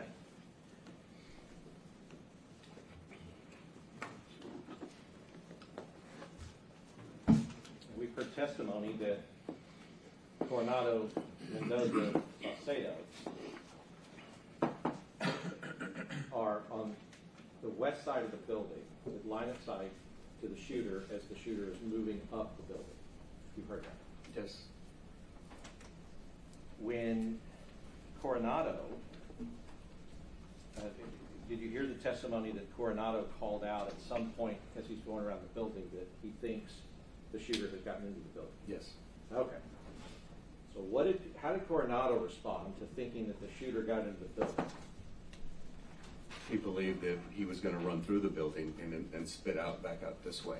I say spit out, come back out this way. Therefore, he went around this way to intercept him as he came out. All right. And does that action tell you his mindset about what he's thinking is going on? I believe he's thinking that it's a bailout. It's a bailout. And that he's going to run through here. Yes, sir. Right. Because you would agree that Coronado, after he gets around here to this side, you can obviously see that he did not run through. And then here's those shots. Coronado takes action as well and runs into the school. Yes. All right. So, and I just want to talk about the fact that this is not about Coronado trying to avoid engaging. It's about a complete mistake in the intention of the person going into the school. Yes, sir. Okay.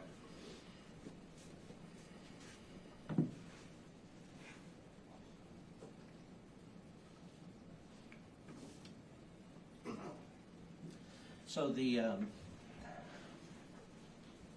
and so if Officer Coronado is so wrong, I mean, because obviously that's just it's in hindsight you look at it and go, what are you doing, right?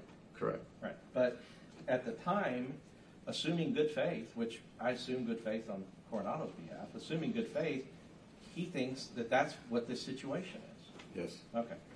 So any other officer who is confused about the situation, is that reasonable? Very reasonable, yes. All right. So now going to, going to the point where Coronado has come around, and we hear the shots that are coming from inside the building. Can it be difficult to determine with rifle fire like that? Can it be difficult to determine whether shots are coming from inside a building or outside a building? Repeat the question, I'm sorry. Yeah, so we can hear on Coronado's body cam, those shots are loud. Yes. Yes. And they're echoing off buildings. Yes, Right? sir. Yes, sir. Can it be difficult to determine whether shots are coming from inside a building or outside of a building? It could be difficult, yes, especially if you're on the opposite side of the building. And so did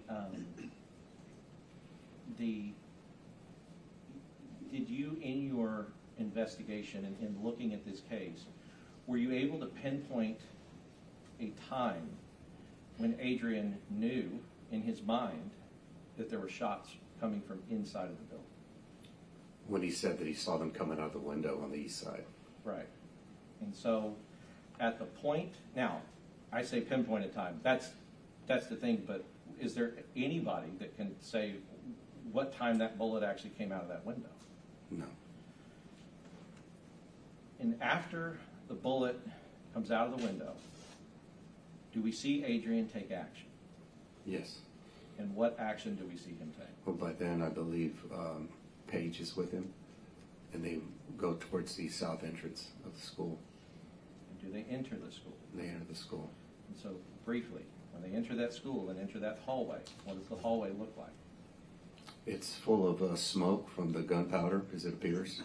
In the, and have you been in I mean, maybe not, I don't think many have ever been in a situation specifically like this, but have you been in a situation where you are entering into a dangerous hallway or a dangerous area in your career?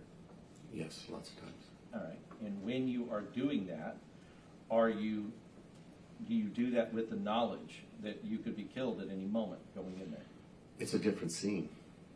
You go from the outside, which you've pretty much been out there for however long he was, and then you enter a school that he's not necessarily familiar with. And obviously you've seen that a weapon has been fired inside. then you have to discern which classroom. Obviously, they know that there's classrooms in there, and is he around the hallways and one of the insets of the doorways and things like that. You have to assess that situation. And so, going into that kind of situation, do you go into it knowing that your death can occur? Yes. As far as your active shooter training, you've also been trained in active shooter training. Yes, sir. Now, when active shooter training says go towards the gunfire, you have to know where the gunfire is coming from first.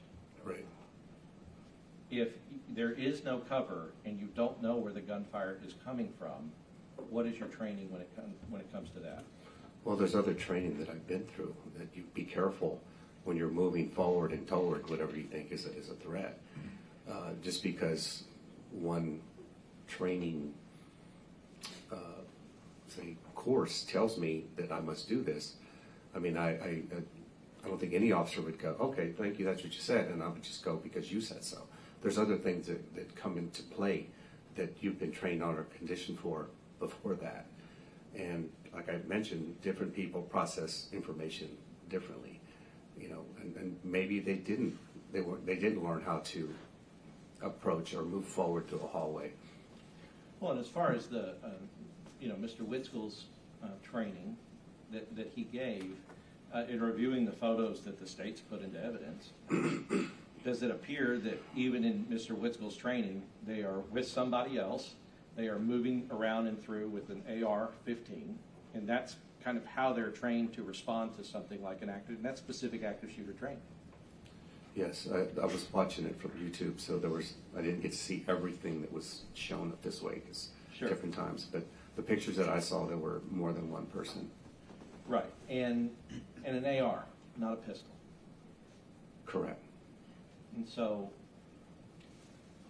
as far as I want to kind of move to the school security. Do you have a background in what you do now in advising schools and school security? I'm a safety security consultant for some charter schools in Texas. So tell me about the specific failures that you noted in the security that allowed kind of unfettered access to these children. Well, there's layers of security that you have to take care of and not completely rely on law enforcement all the time. Initially, and people do this in their own homes, you keep the doors locked, the exterior doors locked, and the interior doors locked at all times. If you're going to prop open a door, it needs to be manned, and not manned by you, because you're busy going in and out and grabbing whatever you need to. Someone has to stand there at that time and make sure no one's going to come in. And then you close it behind you and obviously lock it when you're done with it.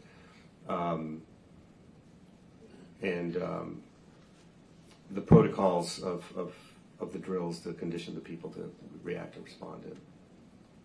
So in your analysis of this case, did you see that when the shooter came to that school that day, that the west door, the outward west door, was unlocked? It was, yes. It didn't look like he even thought it was locked.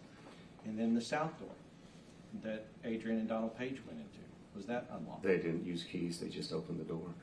In the classrooms where the shooter went in 111 and 112, was 111 unlocked? That's what I'm hearing. And so as far as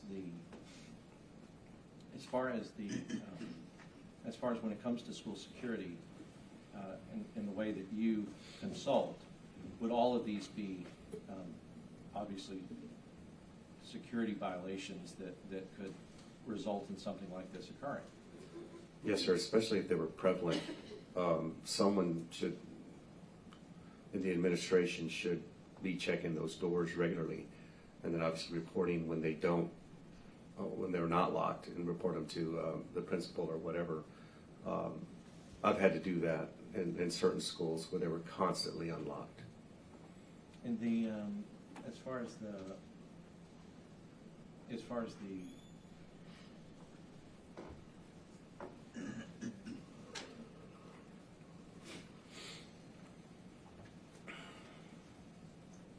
sure. Yeah, so because I'm sure the prosecutor will ask you about, well, the 3 minutes, and he's out there for 3 minutes. How, I mean, what in your experience, what is going on during those 3 minutes that's causing Adrian to be where he is before he eventually goes into the school? I think initially it was just to determine that it was actually an active shooter and assessing that situation, taking in all the information that was coming to him from listening, whatever he's hearing out there. However, Melody is talking to him, things that he's visualizing, people in different places, hearing the sirens coming and things like that. There's a lot to absorb. Now, as far as Randy Hill, who went to the top there and just stood on a corner, did you see that he drive around to the school and try to locate the shooter?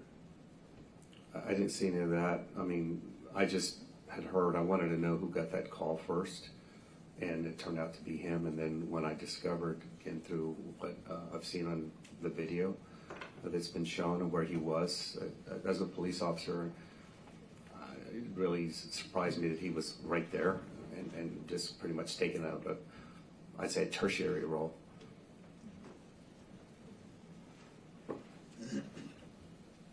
I'll pass the witness. Thank you, Your Honor. I'd like to start with that statement you just made about Hill. Yes, sir. He was called, the dispatch sent him to that corner, did it not? That's what I'm hearing, yes, sir. And so you were surprised that he stayed at that corner taking a tertiary role? What does that mean? He's holding down the perimeter on the, I'd say, probably the third part of the perimeter. You have the hot zone, and then there'd be a perimeter on the outside of the building, and then he's like out there on the street. Okay. But you will agree that with the testimony that when he arrived, Adrian Gonzales, the gunman was already inside the building? When Mr. Hill? Yes. I'll agree, yes, sir. Okay. And you will agree that gunfire inside a building is muffled as opposed to outside the building? Yes, sir. And you will agree that, do you have any testimony that Randy Hill heard the gunfire? No, sir. But you said that you were surprised that he took such a tertiary role because dispatch had said man with a gun heading toward the school, correct? Correct. So he should have headed toward the school. I believe so. Just like if you hear gunfire, you should head toward the gunfire. After assessing it, you should. But you have no evidence that Randy Hill heard the gunfire. No, sir. Very little evidence of Randy Hill at all. Fair enough. Now let's go back to the very beginning of the testimony. We talked about the initial dispatch. Did you listen to the dispatch tapes? Yes, sir.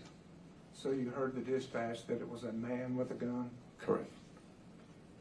And that he was headed to rob school? From what I understood, I didn't hear headed. It was just a suspect with a gun is what it was. Okay. And then that shots were fired? Yes, sir. And headed to rob? Correct. And whether this was a bailout or heading to rob, it could be both. Correct? Both what, sir? Both a bailout and a man with a gun, shots fired, heading to rob. Oh, yes. And that, just that information alone is sufficient to put you on notice that people that rob are in danger, isn't it? Yes, sir. And as far as whether it was a bailout or protecting the school, you saw Adrian Gonzales' statement that he made. To the ranger? Yes. Yes, sir. And he said the wreck, that was Uvalde's jurisdiction, correct? I don't know. I don't remember him saying that exactly. May I approach, Your Honor?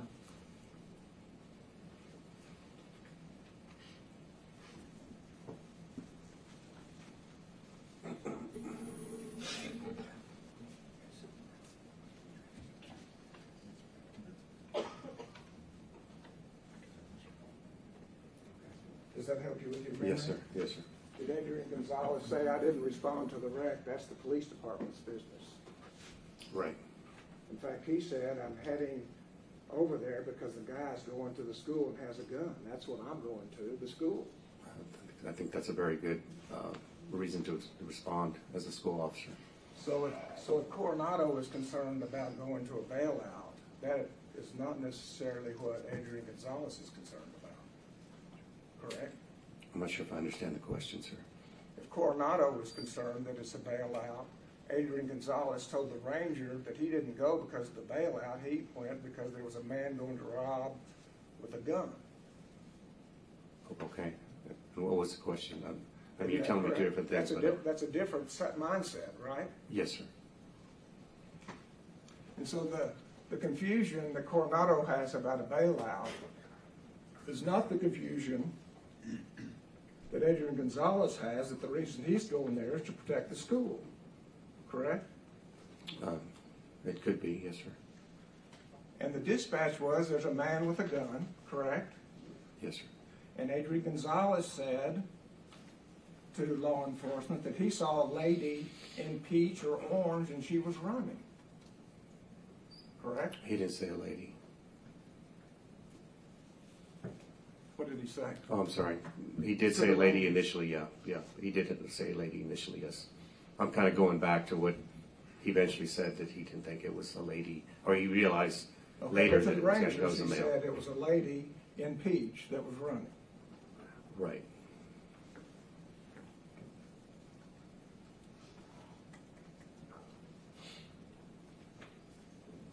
And I want to talk about the Echo situation, correct? Yes, sir. Adrian Gonzales is standing at the east of the fourth grade wing, correct?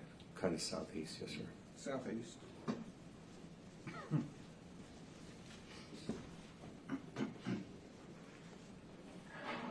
Could you show us about where you believe he was standing? Well, just from the indication, I mean, it's saying that he was, but that's his car right here. So I'm believing he's standing right around either in front or in back or this way, yes, or on this side here. And he says that at that point, I believe you said at that point, Echo could confuse where he was, where he shot from. Correct. From this position, could he see these east grounds? Yes. And would you agree the gunman wasn't there? Correct, yes. Could he see these south grounds? Yes, sir.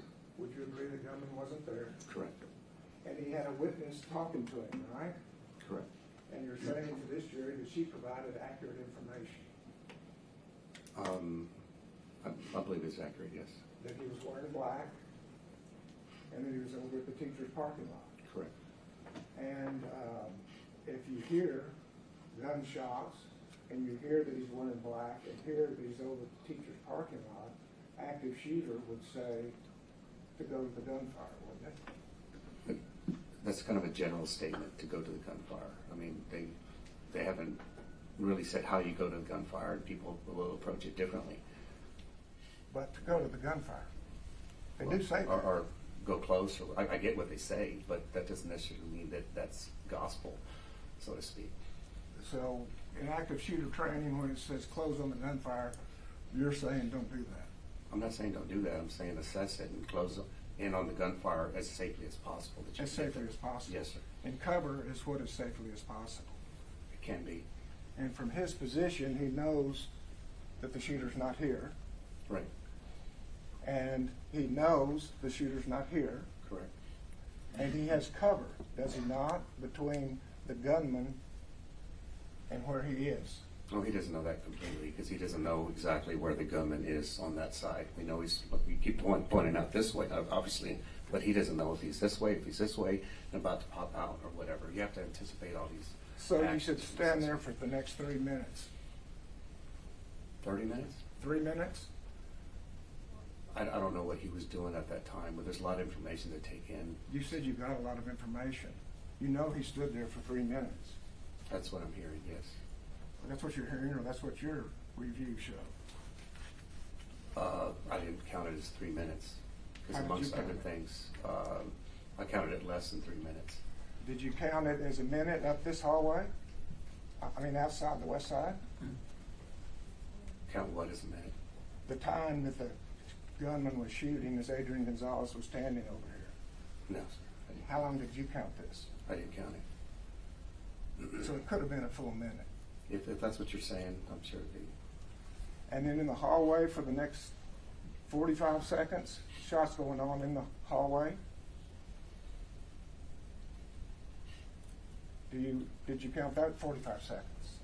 Oh, yes, I did. Okay, so now we're at 1 minute and 45 seconds and Adrian Gonzales is still standing at the south side? He's there, yes, sir. I don't know if he's just standing there with his, And shots being fired inside this building, those are shots that Coronado hears about the same distance away from Adrian Gonzales, maybe further. Correct? I'm believing Coronado isn't he coming from here, sir? So further away than Adrian. Right.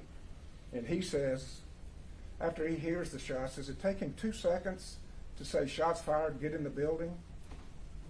I didn't count that number. I just know that he is responding and running, and he says shots fired in the building, get in there. Was it almost immediately? What was almost immediately? Coronado When he heard them, yes. heard the shots saying, shots fired, get in the building. When he heard them, yes. Okay. And Adrian Gonzales was here during these 16 shots, these 24 shots, and an additional 60 shots. And he's still standing here, correct? Again, I don't know if he's just standing there still and just hoping not to move, or Do you believe he's standing there hearing an echo that Coronado doesn't hear? I don't know.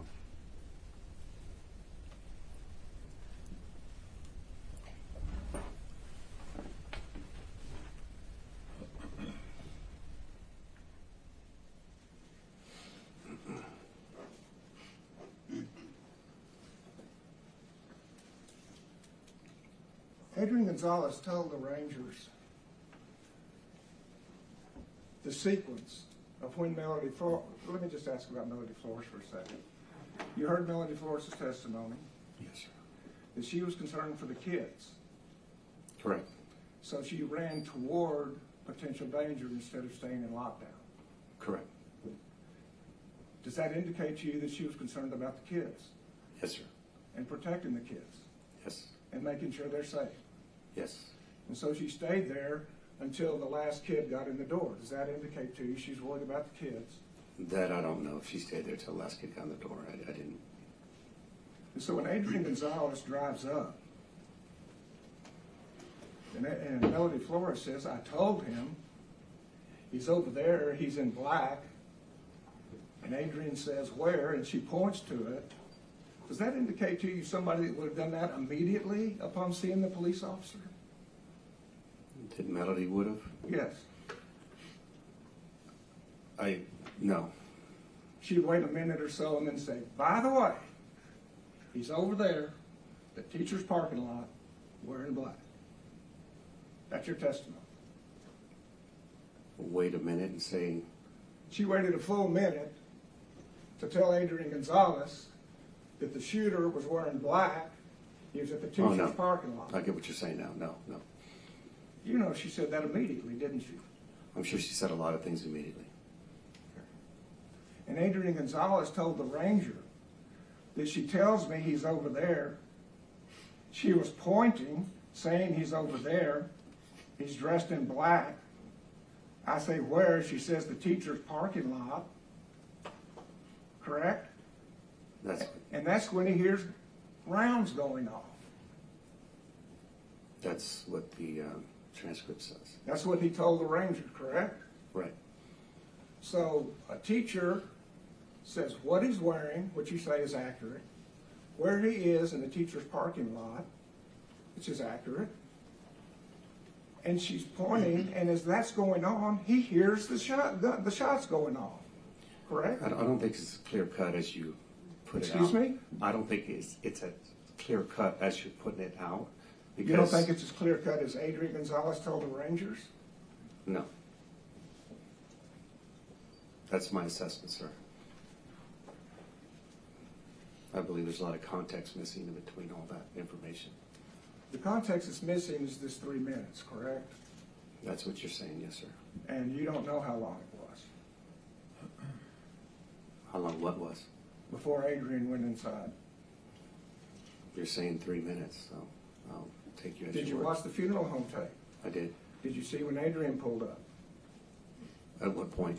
and parked? Did you see Adrian pull up and drive to the south side and estimate when he parked? No, you can't see that.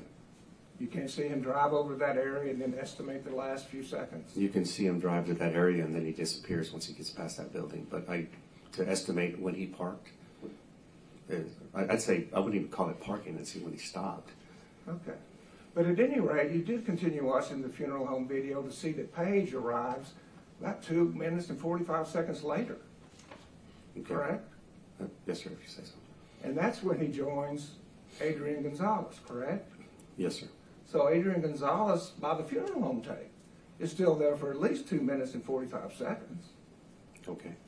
And every second counts in an active shooter situation, doesn't it? It does. That is, the two things that are important are the police officer to go to the gunfire, find the gunman, correct? Before the gunman gets to the victims.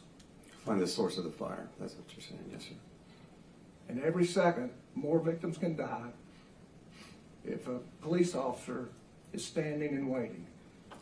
That's a wide assessment, but I mean, you don't know if he's actually doing that. I don't mean to sound ignorant about it, but you have to know that he's actually shooting someone. I mean, he could be shooting into the building like he was, or he's still a danger, understandable. Sure, 100 shots in the elementary school, that's not a danger to children during a school day. Oh, no, that's a big time danger. Yes, sir. You would have stood there for 3 minutes? Me? Yes. I wasn't there, sir. You would have stood there for 3 minutes? I was not there and experiencing everything that was being experienced. I think it would be an unfair assessment on my part with myself personally, and my training, my experience. I would probably absorb information a lot different. And quicker? I would like to think so. And go? Or not, I don't know. It depends on what they were seeing at the time. I think that's what I mean about the context missing, about what he was observing in other places. And that's just to be fair, sir. And during that 3 minutes, if you saw a police car, you would call for the police car to come over and give you cover while you're hearing the gunfire, the 100 shots going off inside the school? If I was there for 3 minutes, Yes. I cannot accurately say that, sir. You're saying one of your possibilities, 3 minutes of listening to 100 shots, you would have called a police car over to give you cover. Well, you would also know that other people are responding and they might be on the other side as well. So giving information and then hoping that they're coming where you think they might go is another consideration you should take. In active shooter, you were taught priority of life scale, I do. innocent civilians first, Correct. and then police officers. Correct. And if if 100 gunshots are going off around a school, 60 to 80 of those inside a school building, that indicates innocent civilians are in trouble. Correct. But I don't think he was counting the shots at the time, sir. It's just more than one. It's right, definitely. And so on the priority of life scale, the civilians are in trouble. You know the gunman's inside where the shots are coming from, but you're asking cover for yourself, correct? That's what Adrian did, right? Yeah, that's what happened, yes. And so that's kind of an issue that you as a police officer have had to deal with in your career as a police officer, that you have to put innocent civilians' lives ahead of your own safety. Kind of. Yes, sir. It just depends on the situation, yes, sir. I mean, that's something you deal with as a police officer, isn't it? Not always, but it is a consideration. But you have to put the civilian safety ahead of your own sometime. That's kind of why you're a police officer. Yes, sir. That's why they give you training, Hopefully it's the right training, yes, sir. to do it appropriately Correct. and as safely as possible. Yes, sir. Because when the civilian needs you, they have the right to expect you to help them, don't they? Yes, sir. Thank you. Appreciate And it. thank you for your work Thank you, sir. as the witness. Yes, Judge. So, I kind of want to talk about Coronado first. I figured he'd say that. So, let's go back to what we know about Coronado. What we've heard from their own expert. Coronado calls out right here that he thinks that the shooter is inside the building. Did you see that? Correct, yes. Okay. And goes around. Now, what the prosecutor asked is that Coronado, when he heard the shots, he immediately knew that it was coming from inside the building. Now, Coronado was saying that he was calling out that he thought the shooter was in the building over here, right? Right? I don't think you heard anything there. Well, what I'm saying is, and this is my question, Coronado is calling out on the radio, meaning Coronado knows that this guy has gone in the building. Here. I don't think so. Well, he says, I think he went in the building. Coronado says, right? Okay. So, you see, having that knowledge as you're coming around and then you hear the shots, well, of course you know that it's in the building because you knew that he was gotten in the building over here. Did Adrian have that knowledge? No. Right. So, going back to when we know, the only evidence that we know based on what we have, that he knew that the shooter was inside of the building was when? When the bullets were coming out the east side of the window. Right. So it's the sound of the gunfire plus the bullet exiting the window told Adrian he's inside the building. Right. Now, from your review, after that point, when he saw the bullet come out of the window, what did he do after he saw that? By then Paige was there and they were already moving ahead. In fact, when you see Coronado running and saying, oh, get in the building, you don't see them by the car anymore. They've already moved towards the door. Right. And so what the prosecutor has done is he has tried to judge Adrian's actions by... Objection to what the prosecutor's done, Your Honor. It's not relevant. Well, then I'll say on cross-examination. All rule objection, go ahead. On cross-examination, the prosecutor asks you the question as if Coronado, knowing that it was inside the building, somehow suggested that Adrian should based on hearing the shots alone. Right? Right. But Coronado didn't just hear the shots alone. He was on the west side watching the guy, it having like somebody with line of sight to the shooter, knowing that he went in the building. Yes, sir. What I do know, if I might say, because from watching the video, when Coronado passed that gate by the west door, the shooter had already been in the building for 6 seconds. And I guess the idea is, in Coronado knew that because that's why he's running around the building. He thinks the guy's cutting through the building to get to the other side, right? Yes. Okay. So Coronado knows that he's in the building. So when he goes around and figures out he didn't come out the other side and hears the shots, he knows that the guy's inside the building shooting, right? Well, he's no longer running through. No longer running through. But Adrian doesn't have any of that knowledge from where he is. Correct. Okay. As far as Melody Flores testified to this jury that she told Adrian that the shooter's on the south side, that the shooter's on the west side, that the shooter was going into the south side of the building, and that the shooter had gone into the south side of the building. Okay. So all of those different things. Ultimately, Adrian in his interview had gotten to the right point, right? He had gotten to, okay, west side teacher's parking lot, and he called it out, and you heard him call it out on the radio. Yes. All right. But it's just kind of like what the prosecutor said about Adrian saying to the ranger that he saw a lady in peach or orange. Did Adrian say to the ranger, I saw a lady in peach or orange and thought that lady was the one trying to shoot up the school? No, he didn't say that. Right. How did he describe what he thought at the time was happening? He said someone running away from the school wearing a peach shirt. And then, once he found out what occurred, once he found out that it was a lady, he's having the interview after he knows that it in fact was not the shooter. Correct. Okay. So he's describing now he knows it's a lady. But to suggest that that's what he thought at the time, there's no evidence that you've seen in your investigation to suggest that. No. Okay. In the same way, at the time he's doing the interview the day after, he now knows where the location of the shooter was, and that's what he communicated to the ranger. Yes. But that's not saying what Melody was saying at the time that this was happening, because she testified she was saying all kinds of different directions.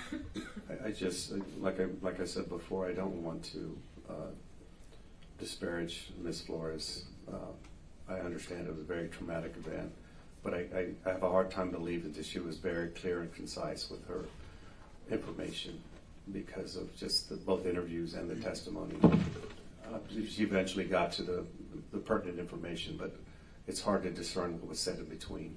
Right, and she said herself, I mean, she told us herself that she did say things that were different. Like, for instance, she said the shooter had a pistol. Right. And that was clearly not the case. Correct. Okay, but, I mean, he didn't even have one on it. No. So, as far as with Melody, in the after-action report, I now know it's a woman. I now know that this is the direction that she was talking about. And so he's speaking to the ranger in those terms. Right. Okay. But at the time it's happening, he obviously didn't know this was a woman running towards the school. No, once you analyze everything that was said at the end, then you can kind of figure out the actual timeline of the progress of how it started. But Adrian was speaking in general terms. It seemed, and he eventually said, "Well, I didn't know it was a woman at the time." And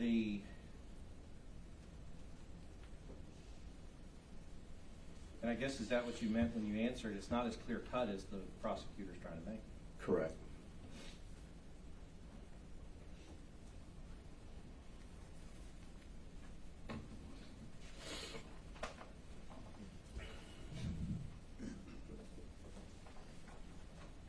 Pass it.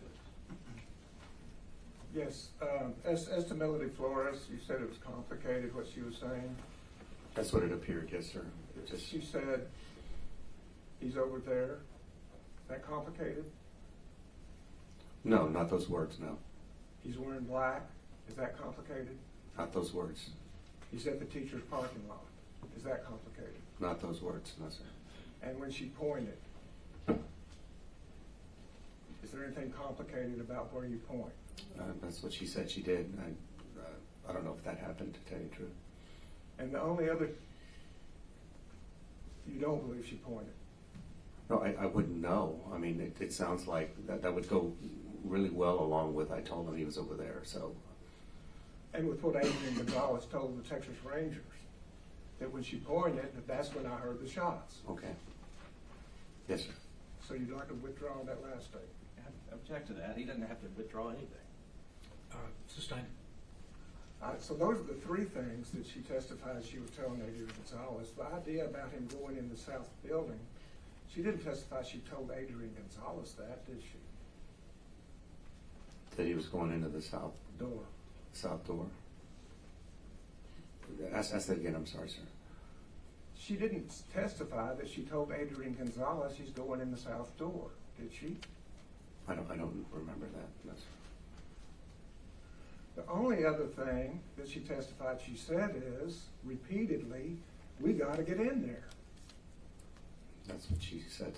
What does that say to you as a police officer if you're hearing shots going off and a witness is saying where somebody is and saying we got to get in there? What does that say to you as a police officer? Well, it says to me that a witness doesn't really dictate what I do next. She doesn't know my job.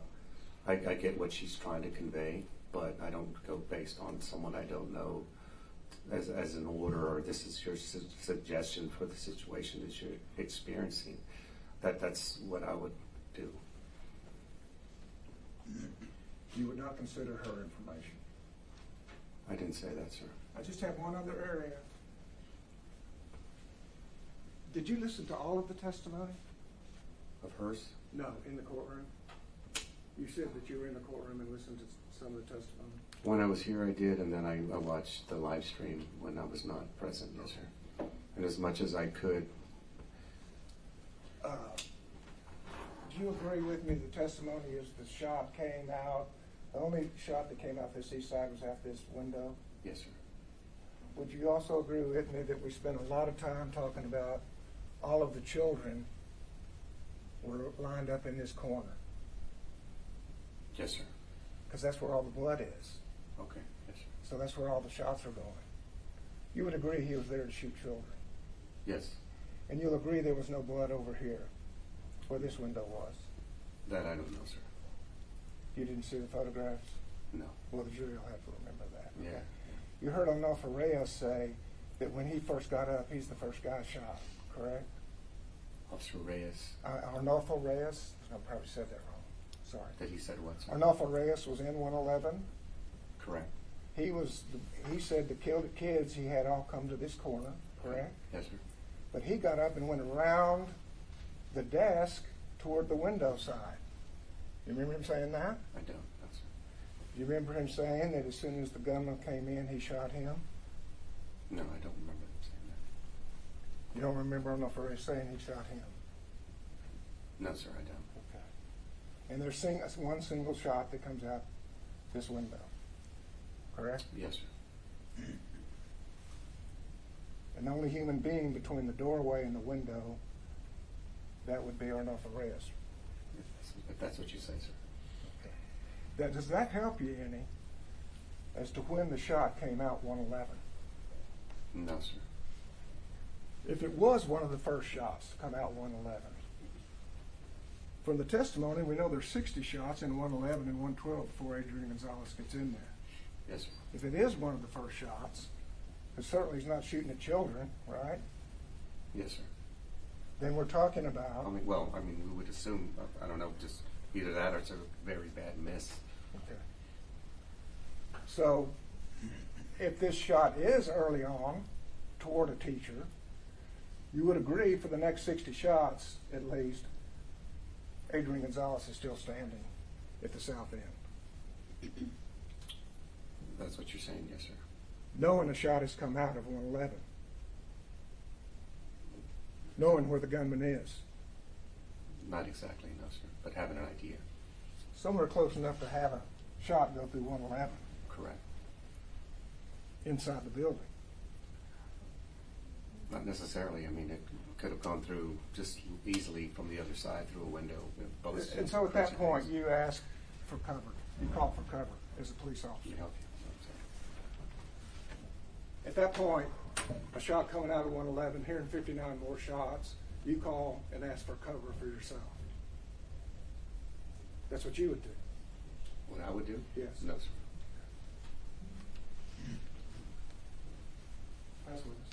So, what the prosecutor keeps saying is, if it were the first shot, if it were speculating, they have to prove beyond a reasonable doubt. You know, that's their burden. Objection beyond. Well, it's true. Well, it's a statement the court will give the law to the jury, not the lawyers. I'll overrule it, Judge. So, I mean, that's what I'm talking about. So what he's asked you to do is speculate that shot, if it were the first one, but it also could have been the 60th one. Correct. Right, and they have provided nothing that will tell us when that shot came through the window. Correct. Okay. So just as far as what Melody Flores testified, it was on direct examination, yes. She did testify that he got out and she said immediately exactly where it is. But then when Nico cross-examined her, she did have to say, well, yes, I did say some things that were different to the Rangers and to their investigator. And I want to talk about the South. So she also testified that she believed that the shooter went in the south side. She believed that the shooter went into this door here. Now, if you're standing here and you're pointing, does the point cover the south side of the building? Yes, it does. That direction. Yes. It also covers the teacher parking lot. But if she's telling him that he is going into the building on the south side, or you, hypothetically, if you're standing there and somebody is telling you that there is a person going inside the building on the south side, which is what she told the Rangers, and you can see that there's not a person going inside the building on the south side, what does it cost an officer or anybody to do? For one, not believe the information they gave them and go by their own senses of what's going on. And continue to try to work out what exactly is happening. Correct. Okay. Continue assessing. So at the time in these situations, you would agree that these situations are messy, they're fluid, they're stressed, there's all of these things. But by the time we get here to court, everything gets packaged in a nice little bow as if that's how it happened. I'm having a hard time with that, yes, sir. Yeah. I'll pass it with. As far as stress with gunfire, that's what you talked about, Adrian, was going through the stress of gunfire? Not just gunfire, just everything. Encountering a person with a weapon, driving fast. Same kind of stress the teachers would have gone through?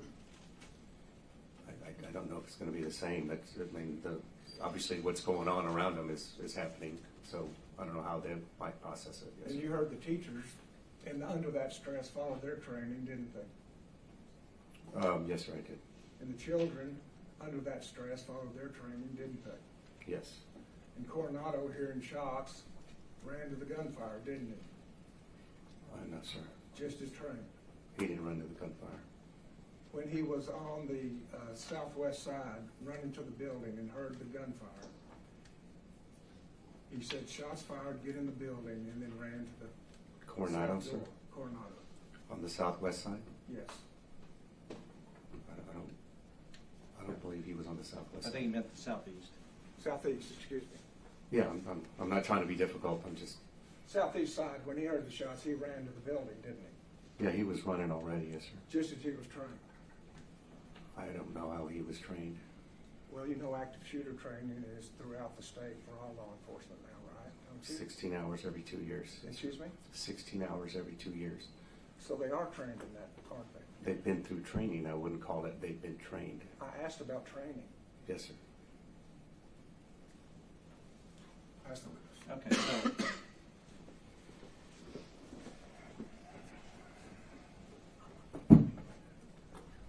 Coronado, he's sitting here. Does he hear gunfire?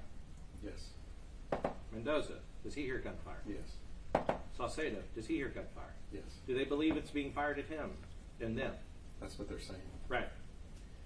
So no, the gunfire is here on the west side of the building. Right? Yes. Okay. Does Officer Saucedo say, "I think I see the shooter," or "I think I see him, permission to shoot"? Yes. Okay. So not only do they see the gunfire, they actually see the shooter, according to what they said. Right? Yes. And then Coronado is radioing that he thinks he got in the building while he's on Geraldine Street here. Right. Okay. Do they run to the gunfire? No. Okay. Because running to the gunfire, no matter what the prosecution says, would be these officers going right to that door, right where they saw him go in, Correct. on the west side of the building. Yes. Okay. They go around for whatever reasons. They go around, and then by the time he gets here, he realizes OS, basically, like, That's what he says. oh, because he knows that this guy didn't come out the building, that he's in there shooting kids. Right? If I may say, again, from my professional experience, I'm having a hard time wondering why. What they It's not responsive, Your Honor. Well, I'll ask him a question. Go ahead. From your professional experience, what do you take from that? I get the assessment that he might come back out this way, but I would like to know as a police officer what he's doing inside the school. Right. So as an officer that apparently Mr. Turner has no problem with his actions, you would agree that he did not accurately perceive and did not go to the gunfire. Correct. Pass the witness. No question. Okay, you can have a seat. Thank you. Step down.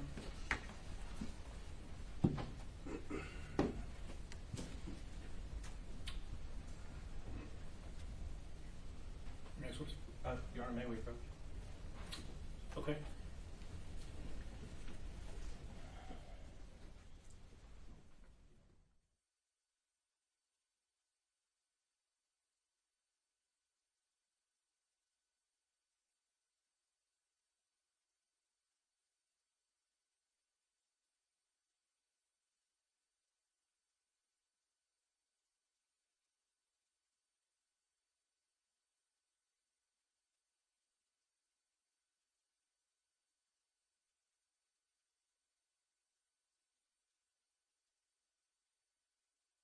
Lunch recess.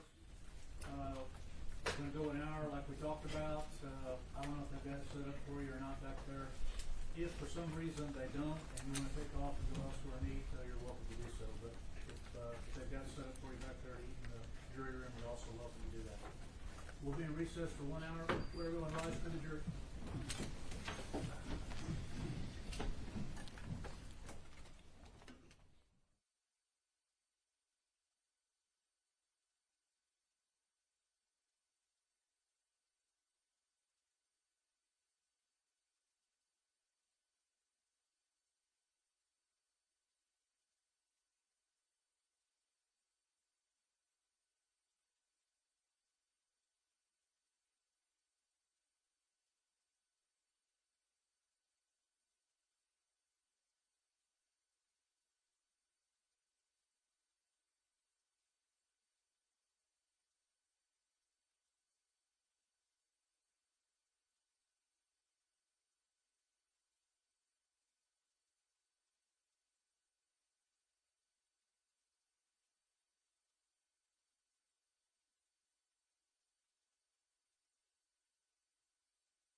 sitting in the courtroom.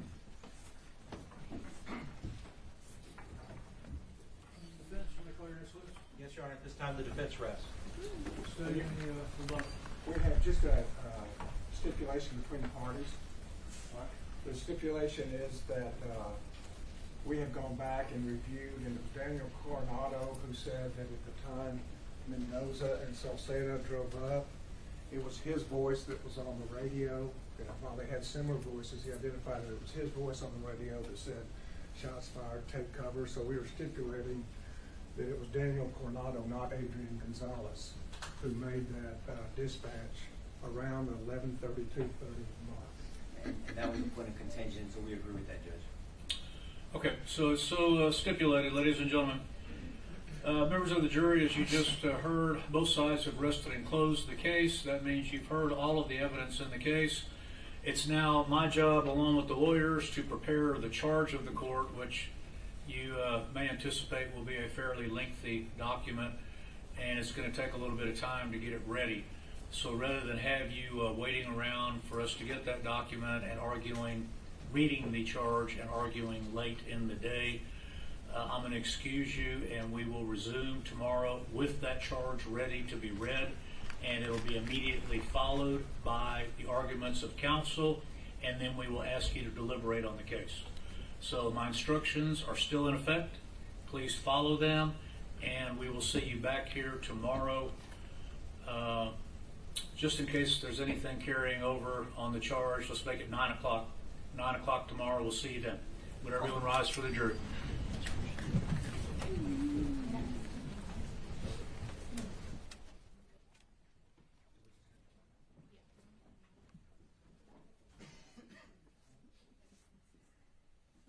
Okay, y'all can have a seat. We're in recess. If y'all want to confer on that charge, whatever we have. I'm going to email it to them right now, Judge. Thank you.